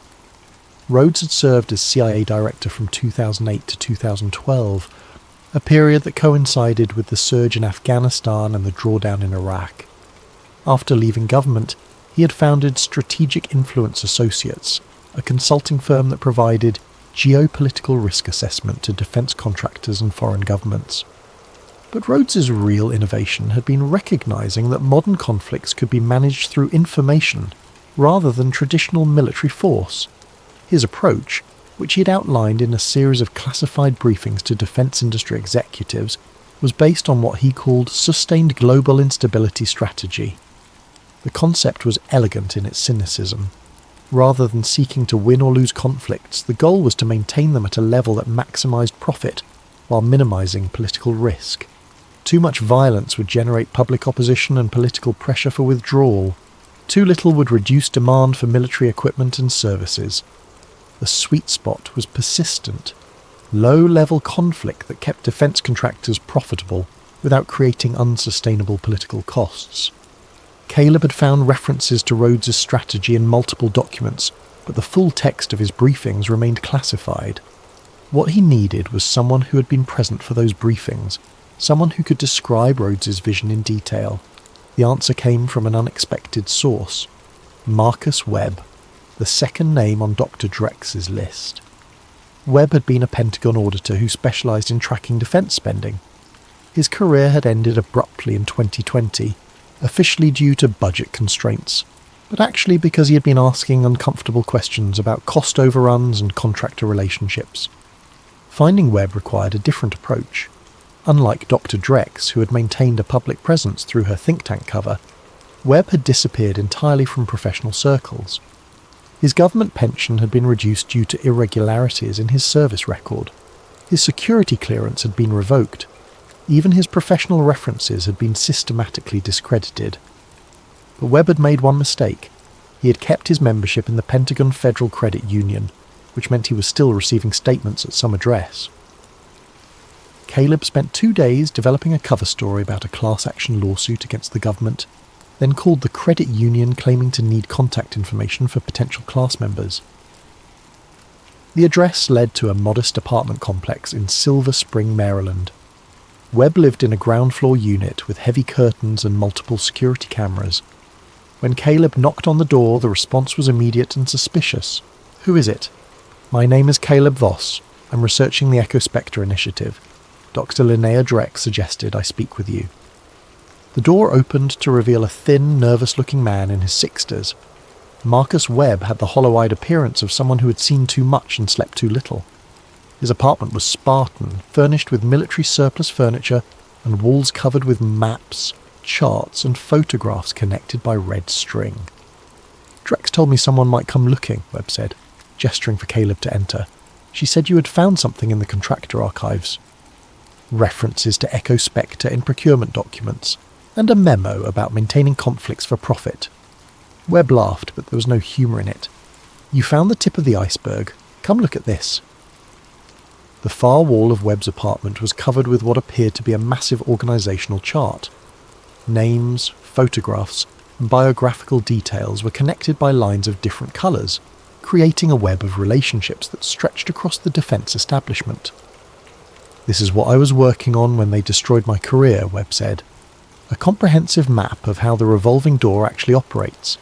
Not just the obvious cases of officials taking jobs with contractors, but the deeper connections, the wives and husbands and children who work for defence companies, the investment portfolios that include defence stocks, the think tank positions and board memberships and consulting contracts." Caleb studied the chart with growing amazement. The level of detail was extraordinary. Financial records, family connections, career timelines, and personal relationships that revealed the true scope of the network. "How did you compile all this?" 25 years as a Pentagon auditor. I knew how to follow money trails, how to identify suspicious patterns, how to connect dots that weren't supposed to be connected, and I had access to databases that most people don't even know exist. Webb moved to a filing cabinet and pulled out a thick folder. But the real breakthrough came when I started attending Harlan Rhodes's briefings. He would give presentations to defence executives about managing global instability as a business strategy. The man was essentially teaching them how to profit from perpetual war. Dr. Drex mentioned those briefings. "Do you have copies?" "Better than that, I have recordings." Webb connected a small digital recorder to his laptop, and Harlan Rhodes's voice filled the room. The recording quality was poor, but the content was chilling. "The traditional model of warfare," Rhodes was saying, "assumes that conflicts have natural endpoints: victory, defeat, or negotiated settlement. But this model is fundamentally flawed from a business perspective. Every ended conflict represents lost revenue, terminated contracts, and reduced strategic relevance. The sustained global instability strategy recognizes that modern conflicts can be managed like any other business process. Key variables include threat assessment, resource allocation, and strategic communications. By controlling these variables, we can ensure that conflicts remain profitable for all stakeholders. Consider the Afghanistan theatre. Traditional military thinking would focus on defeating the Taliban and establishing stable governance. But this approach eliminates the need for continued military presence and support. Instead, we maintain sufficient pressure to prevent Taliban victory, while ensuring that government forces remain dependent on our support systems. The recording continued for another hour, Rhodes explaining in clinical detail how conflicts could be calibrated to maximise profit, while minimising political risk. He discussed instability metrics and profit optimisation algorithms, as if he were describing manufacturing processes rather than human lives. "This is incredible," Caleb said when the recording ended. "It's a blueprint for exactly what you and Dr. Drex have been describing." "It's more than that," Webb replied. "It's evidence, proof that the Echospector network was deliberately prolonging conflicts for profit. Rhodes was essentially teaching defence contractors how to become war profiteers." How many people heard these briefings? Dozens. Senior executives from every major defence contractor, Pentagon officials, intelligence community leaders, congressional staff. The network was much larger than most people realise. Caleb was quiet for a moment, processing the implications. What happened to the other people who heard these briefings? Did any of them speak out? Some tried, but Rhodes was very careful about who he trusted with sensitive information. Most of the people in those briefings were already compromised, already part of the network. The few who showed signs of developing a conscience were dealt with quickly. Dealt with how? Career destruction usually. Security clearances revoked, professional reputations destroyed, personal scandals mysteriously surfaced. The network had sophisticated methods for neutralising threats. Webb moved to his computer and opened a spreadsheet containing hundreds of names. "I've been tracking what happened to people who might have posed a threat to the network. The pattern is remarkably consistent. Careers ended abruptly, often for seemingly unrelated reasons, but the timing always coincided with periods when they were asking uncomfortable questions or showing signs of moral discomfort. People like Ava Merrick? Exactly like Ava Merrick. She got too close to the truth, so they destroyed her professionally. Standard operating procedure for the network." Caleb studied the spreadsheet, recognising some of the names from his own research. "Is she safe now?" "As long as she stays quiet and doesn't pose a threat, probably. But the moment she starts investigating again, or tries to publish new material, they'll come after her with everything they have."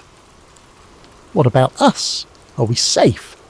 Webb laughed again, the same humourless sound as before. "Safe?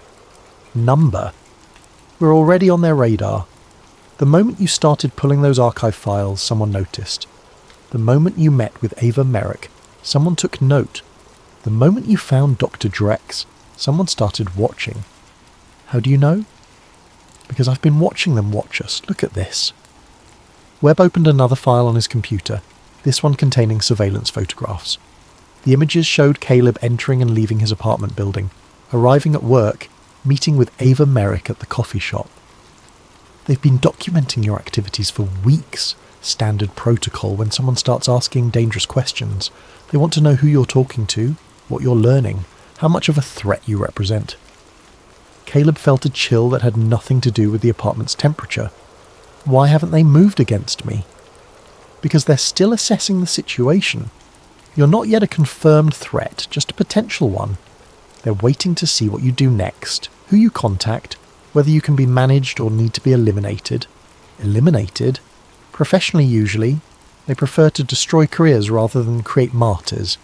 But they're not squeamish about escalation if necessary. Webb closed the laptop and returned to his wall chart. The network's power comes from its ability to operate in shadows, to maintain the illusion that defense policy is driven by strategic rather than financial considerations. But they're not invincible. They can be exposed, their methods can be revealed, their network can be dismantled. How? By doing what they fear most, bringing their activities into the light. The network depends on secrecy. on the assumption that no one will see the full picture. If that assumption is wrong, if someone can assemble enough evidence to make their activities undeniable, they lose everything. Someone like us? Someone like us. But it would have to be done very carefully with extensive documentation and multiple sources, and we'd need protection, some way to ensure that the evidence reaches the public even if we're neutralised. Caleb thought about the documents he had already collected, about the recordings he had just heard, about the scope of what they were dealing with. What would you need to make this work? More evidence, current information about Echospector operations, documentation of ongoing activities, not just historical records, and most importantly, we'd need someone inside the network who could provide real-time intelligence about their plans. Do you know anyone who might help? Webb was quiet for a long moment, staring at his wall chart. There's one person, Jennifer Kim, the third name on Dr. Drex's list. She was a CIA analyst who worked closely with Rhodes before his transition to the private sector. She knows where the bodies are buried, both literally and figuratively. But she's the most dangerous contact we could make. Kim didn't just lose her career when she crossed the network. She lost her identity, her family, her entire life. She's been underground for 5 years, and she's developed a serious paranoia about anyone who tries to contact her. How do we reach her? Very carefully. Kim has established protocols for contacts, dead drops, and coded messages and security procedures that would make a Cold War spy proud. And she's armed, trained, and absolutely convinced that the network is trying to kill her. Is she right? Webb looked at the surveillance photographs on his desk. Probably. That evening, Caleb returned to his apartment with a new understanding of the risks he was facing. The evidence was overwhelming. A systematic effort to profit from perpetual conflict, managed by a network of officials and contractors who had turned war into a business model. But the scope of their power was also becoming clear. They had resources, connections, and ruthlessness that made them extraordinarily dangerous opponents. He opened his laptop and began researching Jennifer Kim. Her official biography was sparse. CIA analyst from 2005 to 2018, specialist in Middle Eastern politics and terrorism, holder of multiple commendations for analytical excellence. Her career had ended abruptly in 2018, officially due to restructuring, but actually because she had begun questioning intelligence assessments that supported continued military involvement in Syria. Finding her current whereabouts would be nearly impossible. Unlike Dr. Drex and Marcus Webb, who had maintained some connection to their former professional lives, Kim had disappeared entirely. No forwarding addresses, no professional contacts, no digital footprint whatsoever. But Webb had mentioned protocols for contact, suggesting that Kim had established some method for people to reach her. Caleb spent hours searching through obscure forums and encrypted messaging systems, looking for any reference to her name or known associates. The breakthrough came from an unexpected source, a chess forum devoted to correspondence games. One of the players, using the handle Queen's Pawn, had a profile that included subtle references to intelligence terminology and Middle Eastern politics. The writing style was academic, precise, and paranoid in a way that suggested professional training. Caleb created an account and sent a carefully worded message. Interested in discussing historical chess games, particularly those involving echo chambers and speculative strategies, have mutual acquaintances in the analysis community. The response came 12 hours later. Chess is a game of infinite complexity, where past patterns inform future strategies. Some players study historical games to understand systematic approaches to sustained positional advantage. Correspondence games allow for careful consideration of moves and counter-moves. The message included a link to a chess game archive, with a notation that a particular game contained interesting commentary on strategic planning. Caleb downloaded the game file and discovered that the commentary contained what appeared to be contact instructions, a series of geographic coordinates, a time reference, and a phrase that needed to be used to establish credibility. The coordinates led to a small park in Bethesda, Maryland. The time reference indicated the third Thursday of each month, 3 p.m. The phrase was, "I've been studying the Damascus Gambit." Caleb spent the next week preparing for the meeting. He studied everything he could find about Jennifer Kim's background, practiced explaining his research in concise terms, and developed contingency plans in case the meeting went wrong. The park in Bethesda was small and well maintained, with walking paths that curved around a central pond. At exactly 3 p.m. on the designated Thursday, Caleb positioned himself on a bench near the water, trying to look casual while scanning the area for potential threats or surveillance. She appeared without warning, settling onto the bench beside him as if they had planned to meet. Jennifer Kim was younger than he had expected, perhaps 40, with the kind of unremarkable appearance that suggested professional training in blending into crowds. Her eyes, however, were alert and calculating, constantly scanning their surroundings. "You mentioned the Damascus Gambit," she said without preamble. "I've been studying historical patterns in strategic decision-making, particularly how certain games seem designed to continue indefinitely, rather than reach natural conclusions." Kim was quiet for a moment, watching a family of ducks paddle across the pond. "What do you want?" "Information about Echospector, about how the network operates currently, not just historical records." "Why should I trust you?" Caleb pulled out his phone and showed her the memo he had found in the archives. "Because I've seen the documentation, because I understand what they're doing, because I think you want them stopped as much as I do." Kim read the memo carefully, her expression never changing. "This is nothing. A fragment of a much larger system. Do you have any idea what you're dealing with?" "I'm learning. I've spoken with Dr. Drex and Marcus Webb. I've heard Rhodes's briefings. I know the network is still active." "Active?" Kim laughed bitterly. "They're not just active. They're expanding. The end of the Afghanistan war didn't reduce their influence. It forced them to evolve. They've moved beyond traditional conflicts into cyber warfare, proxy conflicts, and manufactured crises." "What do you mean?" "Echospector was never just about prolonging existing wars. It was about creating new ones. The network has developed sophisticated methods for identifying potential conflict zones and then encouraging instability." Kim stood and began walking along the path, forcing Caleb to follow. "They use artificial intelligence to analyse global political and economic data, looking for regions where small interventions could create large-scale conflicts. Then they deploy what they call catalyst operations to push those regions toward violence." "Catalyst operations?" "False flag attacks, manufactured intelligence, strategic assassinations, cyber attacks attributed to foreign powers, anything that can spark conflict between groups that might otherwise coexist peacefully." They had reached a more secluded part of the park, where the walking path curved away from the main areas. Kim stopped and turned to face him directly. The Syrian conflict was a test case. They identified ethnic and religious tensions, then amplified them through selective intelligence leaks and strategic provocations. The result was a civil war that lasted for years and generated billions in defence contracts. "You're talking about deliberately starting wars. I'm talking about war as a managed resource. The network doesn't just profit from existing conflicts. They create new ones when market conditions are favourable." Caleb felt sick. How many people have died because of their operations? Hundreds of thousands, maybe millions. But they don't see it that way. They see it as market optimization, as managing global instability for maximum profit. "We have to stop them." "We?" Kim's voice was sharp with suspicion. "There is no we. I've been running from these people for 5 years. They've tried to kill me 3 times, and they've successfully eliminated everyone else who posed a serious threat. But you're still alive. You're still fighting." "I'm still alive because I'm very good at hiding and very good at killing, but I'm not fighting anymore. I'm just trying to survive." Kim began walking again, this time toward the park's exit. "You should go home, Mr. Voss. Forget what you've learned. Find a new job, preferably somewhere far from Washington.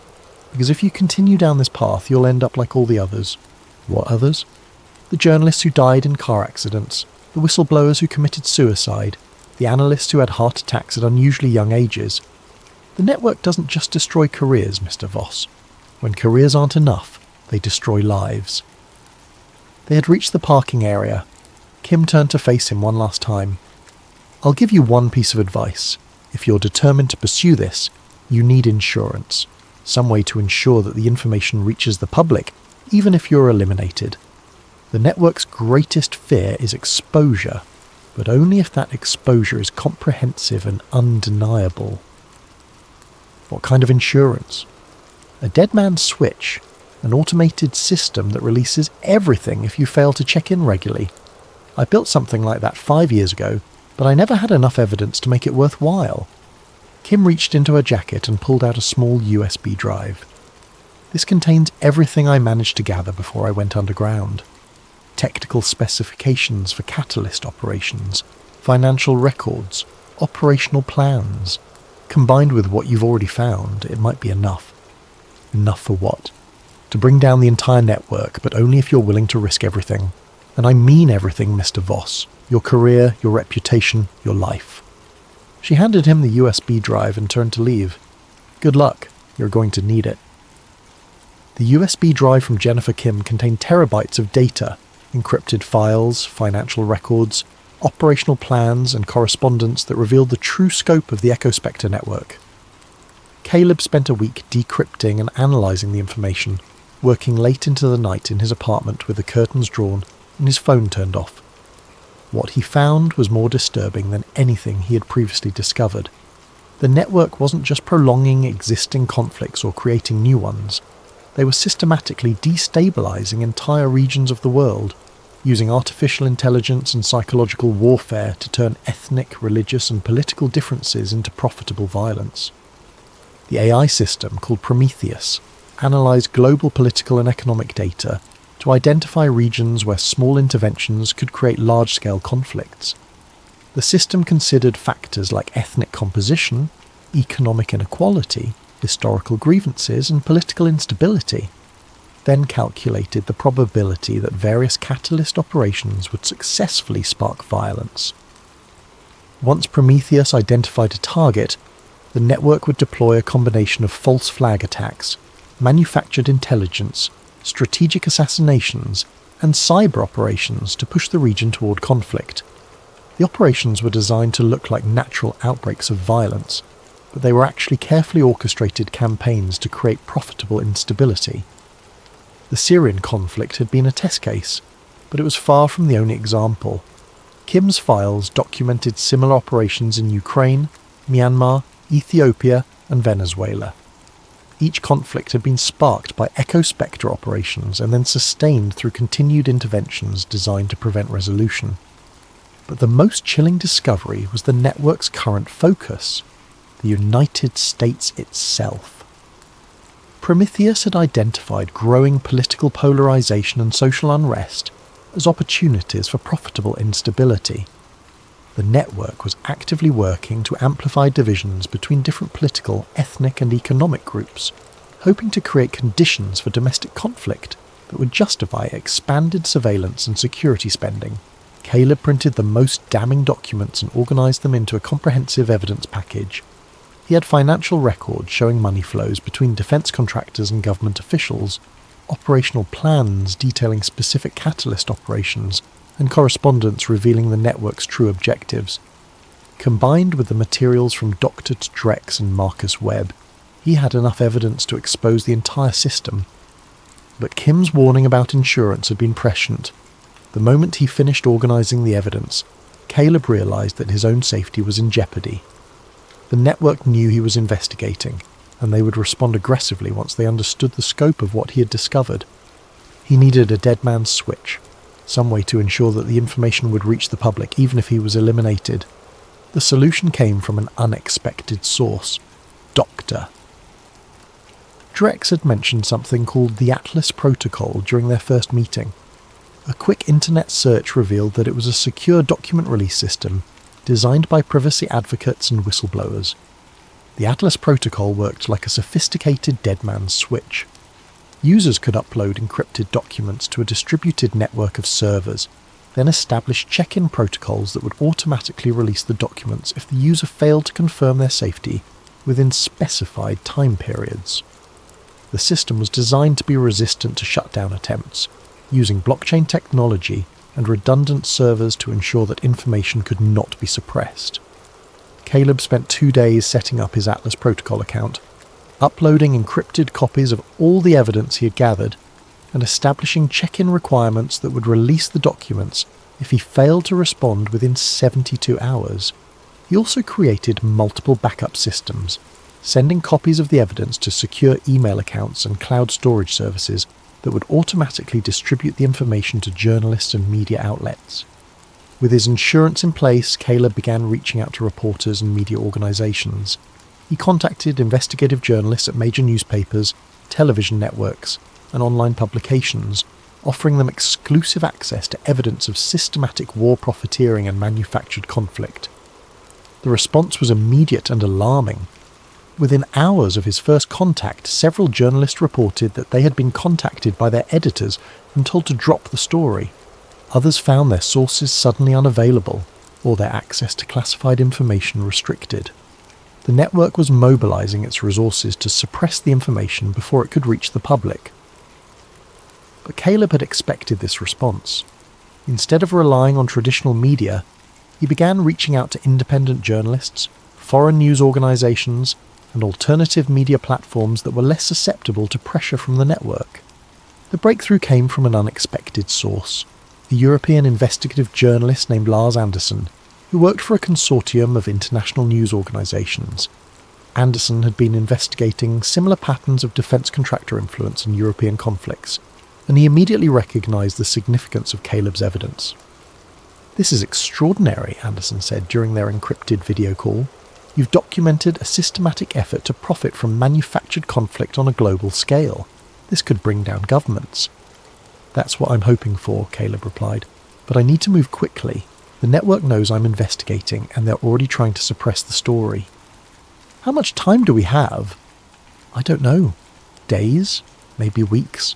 But I've set up insurance systems that will release everything if something happens to me." Anderson was quiet for a moment, considering the implications. "I can coordinate with my network to ensure simultaneous publication across multiple countries. That will make it much harder for them to suppress the story." "What do you need from me?" "Everything. All the documents, all the evidence, all the sources. We'll need to verify everything independently, but if what you're telling me is accurate, this will be the biggest story of the decade." Caleb spent the next week working with Anderson and his team, providing additional documentation and helping them verify the authenticity of the evidence. The process was exhausting, but it was also exhilarating. For the first time since he had discovered the Echospector references, he felt like he was making progress toward exposing the truth. But the network was also making progress. Webb called to warn him that surveillance around his apartment had increased significantly. Dr. Drex reported that her yoga studio had been visited by men claiming to be building inspectors. Even Kim, who had been silent for weeks, sent a coded message warning that the chess game was entering its final phase. The pressure was building toward a confrontation, and Caleb knew that he was running out of time. The network would not allow him to continue his investigation indefinitely. They would either buy him off, discredit him, or eliminate him. The only question was when and how they would act. The answer came sooner than expected. Caleb arrived at work on a Tuesday morning to find his security clearance had been suspended pending a routine review. His supervisor, normally friendly and supportive, was formal and distant, explaining that the review was standard procedure and that Caleb should not be concerned.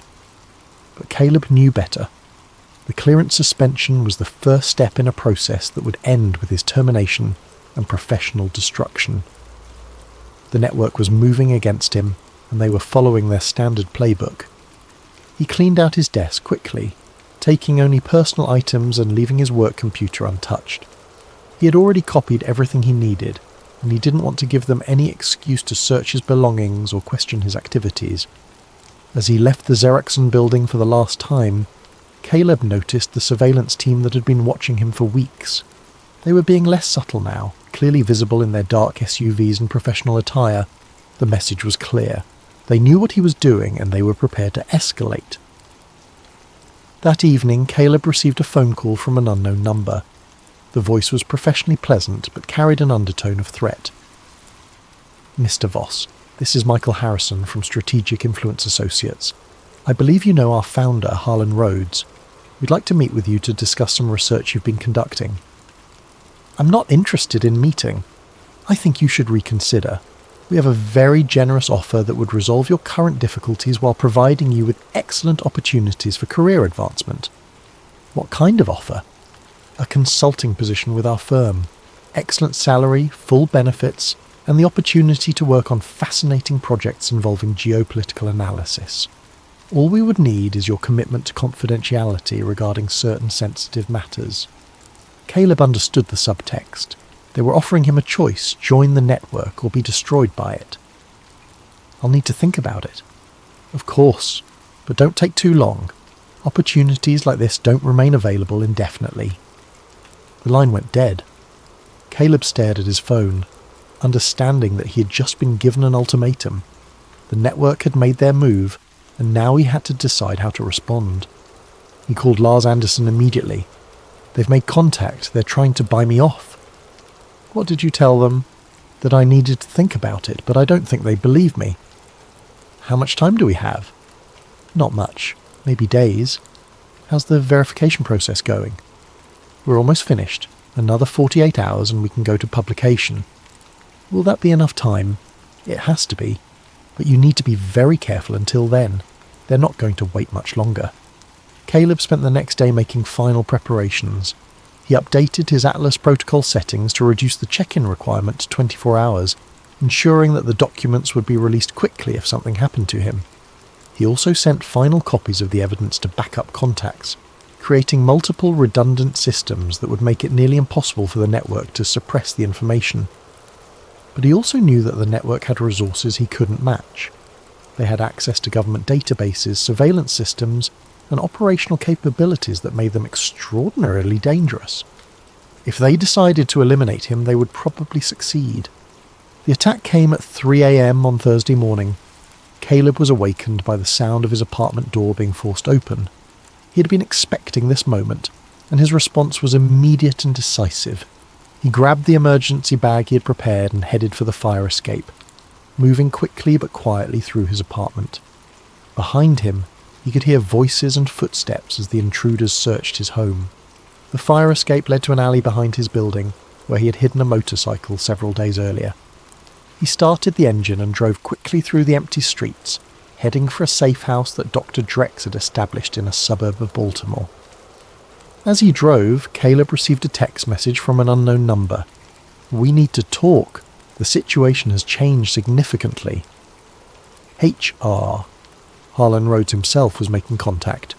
The network was escalating beyond their normal operational parameters, which suggested they were becoming desperate, but it also meant they were becoming more dangerous.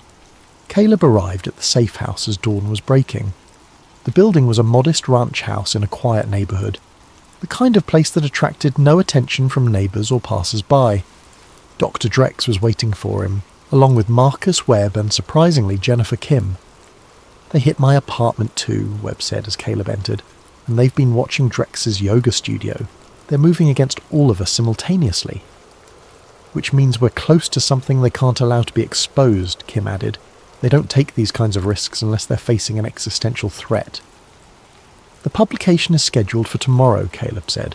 "Lars Anderson and his team have verified everything. Once the story breaks, the network will be exposed globally." "If we survive that long," Dr. Drex said grimly, "they're not going to wait passively for their destruction. They'll escalate as far as necessary to protect themselves." As if to emphasize her point, Caleb's phone rang. Harlan Rhodes's voice was no longer professionally pleasant. "Mr. Voss, you've made a serious mistake. We offered you a reasonable solution to your situation, but you've chosen to escalate instead. That was unwise." "I'm not interested in your solutions." "You should be, because the alternative is much less pleasant for everyone involved, including your new friends." The line went dead. Kim immediately began checking her weapons and surveillance equipment. "He's telling us that negotiations are over," she said. "From now on it's a war." The safe house had been prepared for exactly this situation. Dr. Drex had spent months setting up the location, installing security systems, stockpiling supplies, and creating multiple escape routes. The building was equipped with encrypted communication systems, surveillance equipment, and enough provisions to sustain 4 people for several weeks. But they all knew that time was not on their side. The network had resources that made them extraordinarily dangerous, and they were clearly prepared to escalate beyond their normal operational parameters. The attack on their homes had been a warning. The next phase would be more aggressive. "We need to accelerate the publication timeline," Caleb said, as they gathered in the safe house's main room. "Every hour we delay gives them more time to prepare countermeasures." "Anderson's team is working around the clock," Dr. Drex replied. "But they want to be absolutely certain that every piece of evidence is verified and authenticated. A story this big can't have any weaknesses." "What about the Atlas Protocol?" Webb asked. "If something happens to us, will the documents still be released?" "The system is designed to be autonomous," Caleb confirmed. "If I don't check in within 24 hours, everything gets released automatically to multiple media outlets worldwide." Kim looked up from her laptop where she had been monitoring network communications. "That might not be enough. They're mobilizing significant resources to suppress the story. I'm seeing coordination between government agencies, private security firms, and media organizations." "What kind of coordination?" "Pressure on editors, threats against journalists, technical attacks on publication systems. They're preparing to use everything they have to prevent the story from reaching the public." "Can they succeed?" "Against traditional media, maybe. But Anderson's using an international consortium with servers in multiple countries. It would be very difficult to suppress the story completely." The conversation was interrupted by an alert from the security system.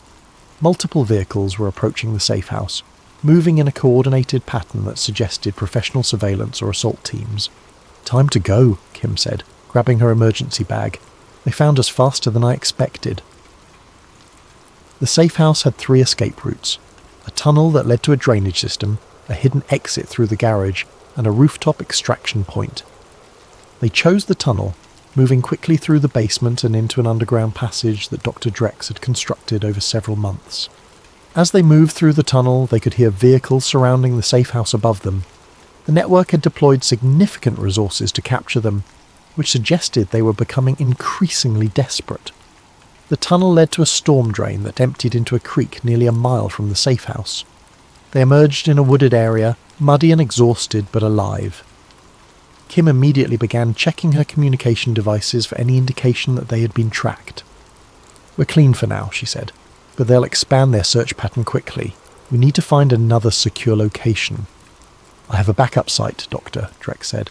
"An old cabin in the mountains, completely off the grid. It's about 2 hours from here." They made their way to a parking area where Dr. Drex had left a vehicle, driving carefully through back roads and avoiding any routes that might be monitored. The cabin was isolated, surrounded by forest and accessible only by a narrow dirt road. Once they were settled in the cabin, Caleb attempted to contact Lars Anderson.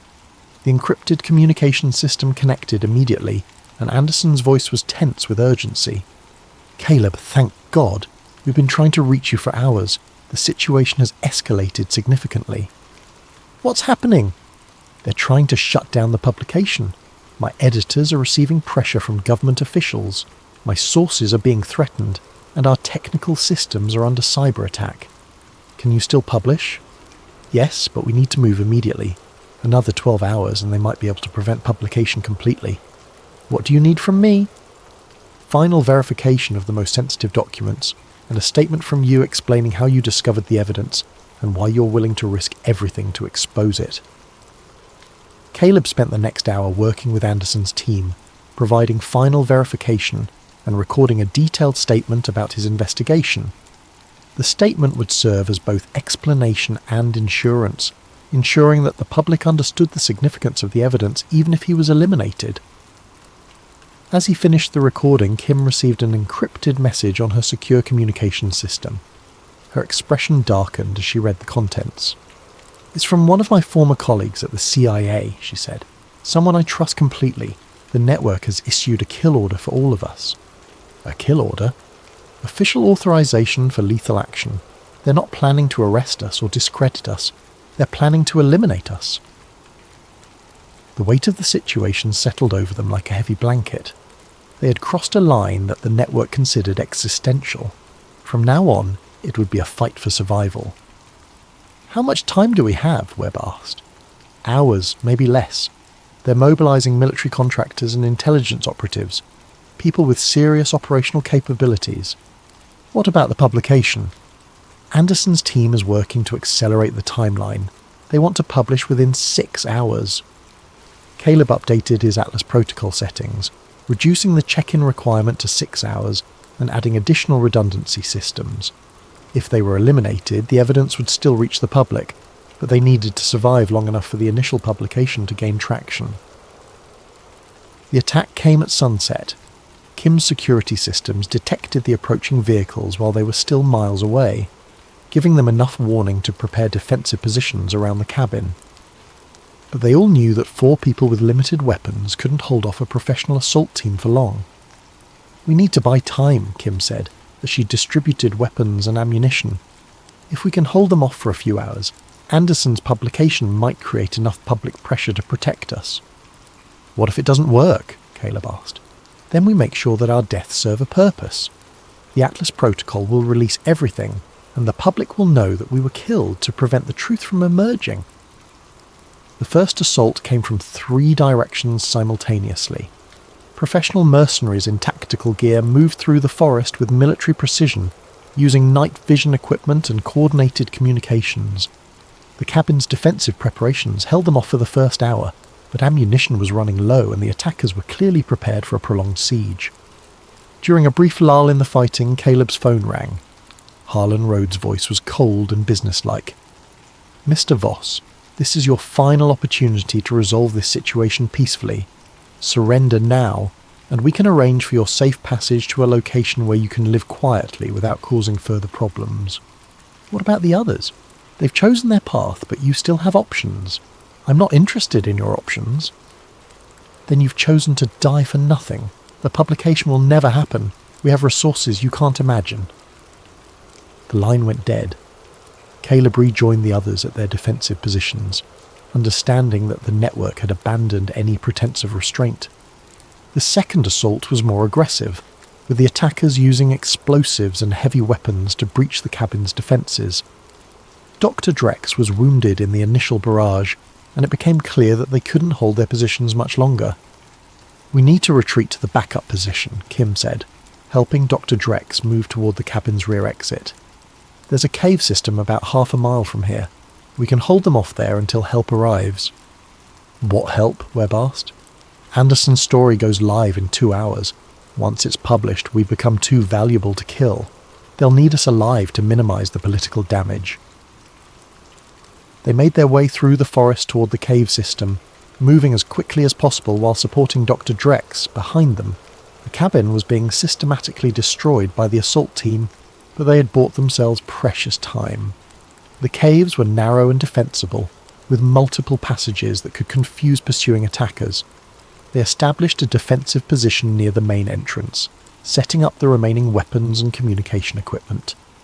As they waited for the next assault, Caleb's phone received a text message from Lars Anderson.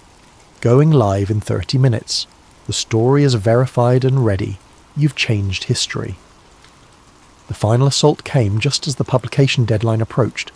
The attackers had brought additional equipment and personnel, clearly intending to end the situation quickly. But they also seemed more cautious, as if they had received new orders about the value of taking prisoners. The fighting was intense but brief. The narrow cave passages limited the attackers' advantages, and the defenders' desperation gave them strength they didn't know they possessed. When the shooting stopped, half the assault team was dead or wounded, and the survivors were retreating through the forest. As dawn broke, Caleb's phone rang again. This time it was Lars Anderson, and his voice was triumphant. "It's done. The story is published simultaneously in 12 countries. The evidence is public and the network is exposed." "What's the reaction?" "Explosive. Government officials are calling for investigations, defense contractors' stock prices are collapsing, and media outlets worldwide are picking up the story. You've started something that can't be stopped." Through the cave entrance they could see helicopters approaching, but these were news helicopters, not military assault vehicles.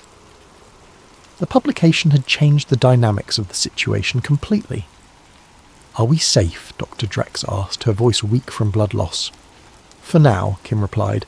"They can't kill us now that we're public figures, but they'll try other approaches. Character assassination, legal challenges, attempts to discredit the evidence." "Let them try," Caleb said. The truth is out there now, and the truth has a way of protecting itself. 6 months after the publication of what became known as the Echospector papers, the world had changed in ways both subtle and dramatic. Congressional hearings were ongoing, defence contractors were facing criminal investigations, and several high-ranking officials had been arrested or forced to resign. The network that had profited from perpetual conflict was being systematically dismantled. But the change came at a cost. Caleb Voss had become a public figure, celebrated by some as a whistleblower and hero, condemned by others as a traitor and security risk. He testified before Congress, appeared on television programs, and wrote a book about his experiences. But he also lived under constant security protection, his life forever changed by the decision to expose the truth. Dr. Linnea Drex had recovered from her injuries and returned to public life, founding a non-profit organisation dedicated to monitoring defence contractor activities and preventing the militarisation of foreign policy. Marcus Webb had been vindicated in his earlier research and was working with congressional investigators to trace the full scope of the network's activities. Jennifer Kim had remained underground, continuing her work to expose other aspects of the military-industrial complex. Her expertise in covert operations had proved invaluable in documenting the network's international activities and connections. But the victory was incomplete.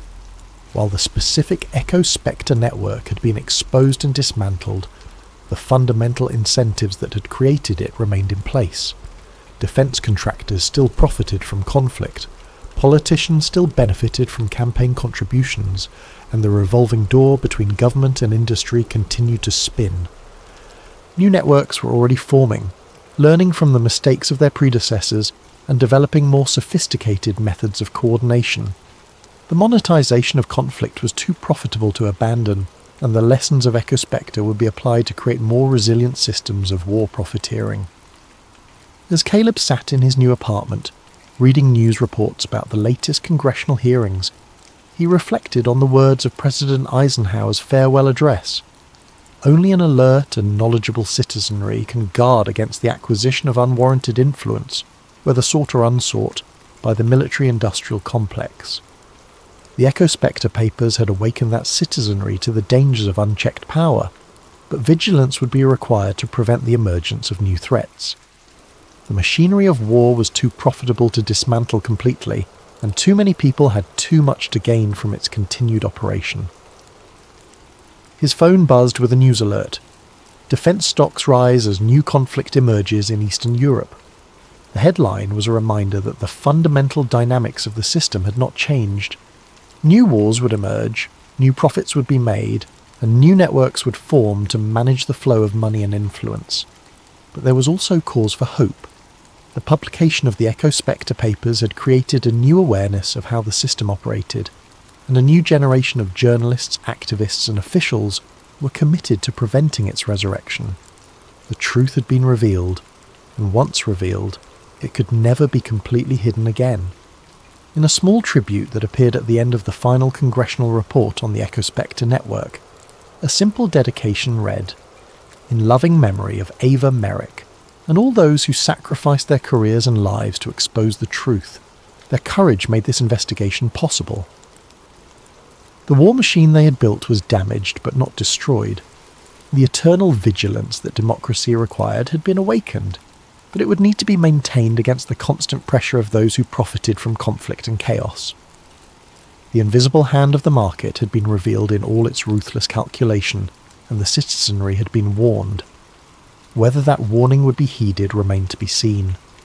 But for now, in this moment, the truth was victorious, and sometimes, in the struggle between light and darkness, that was enough.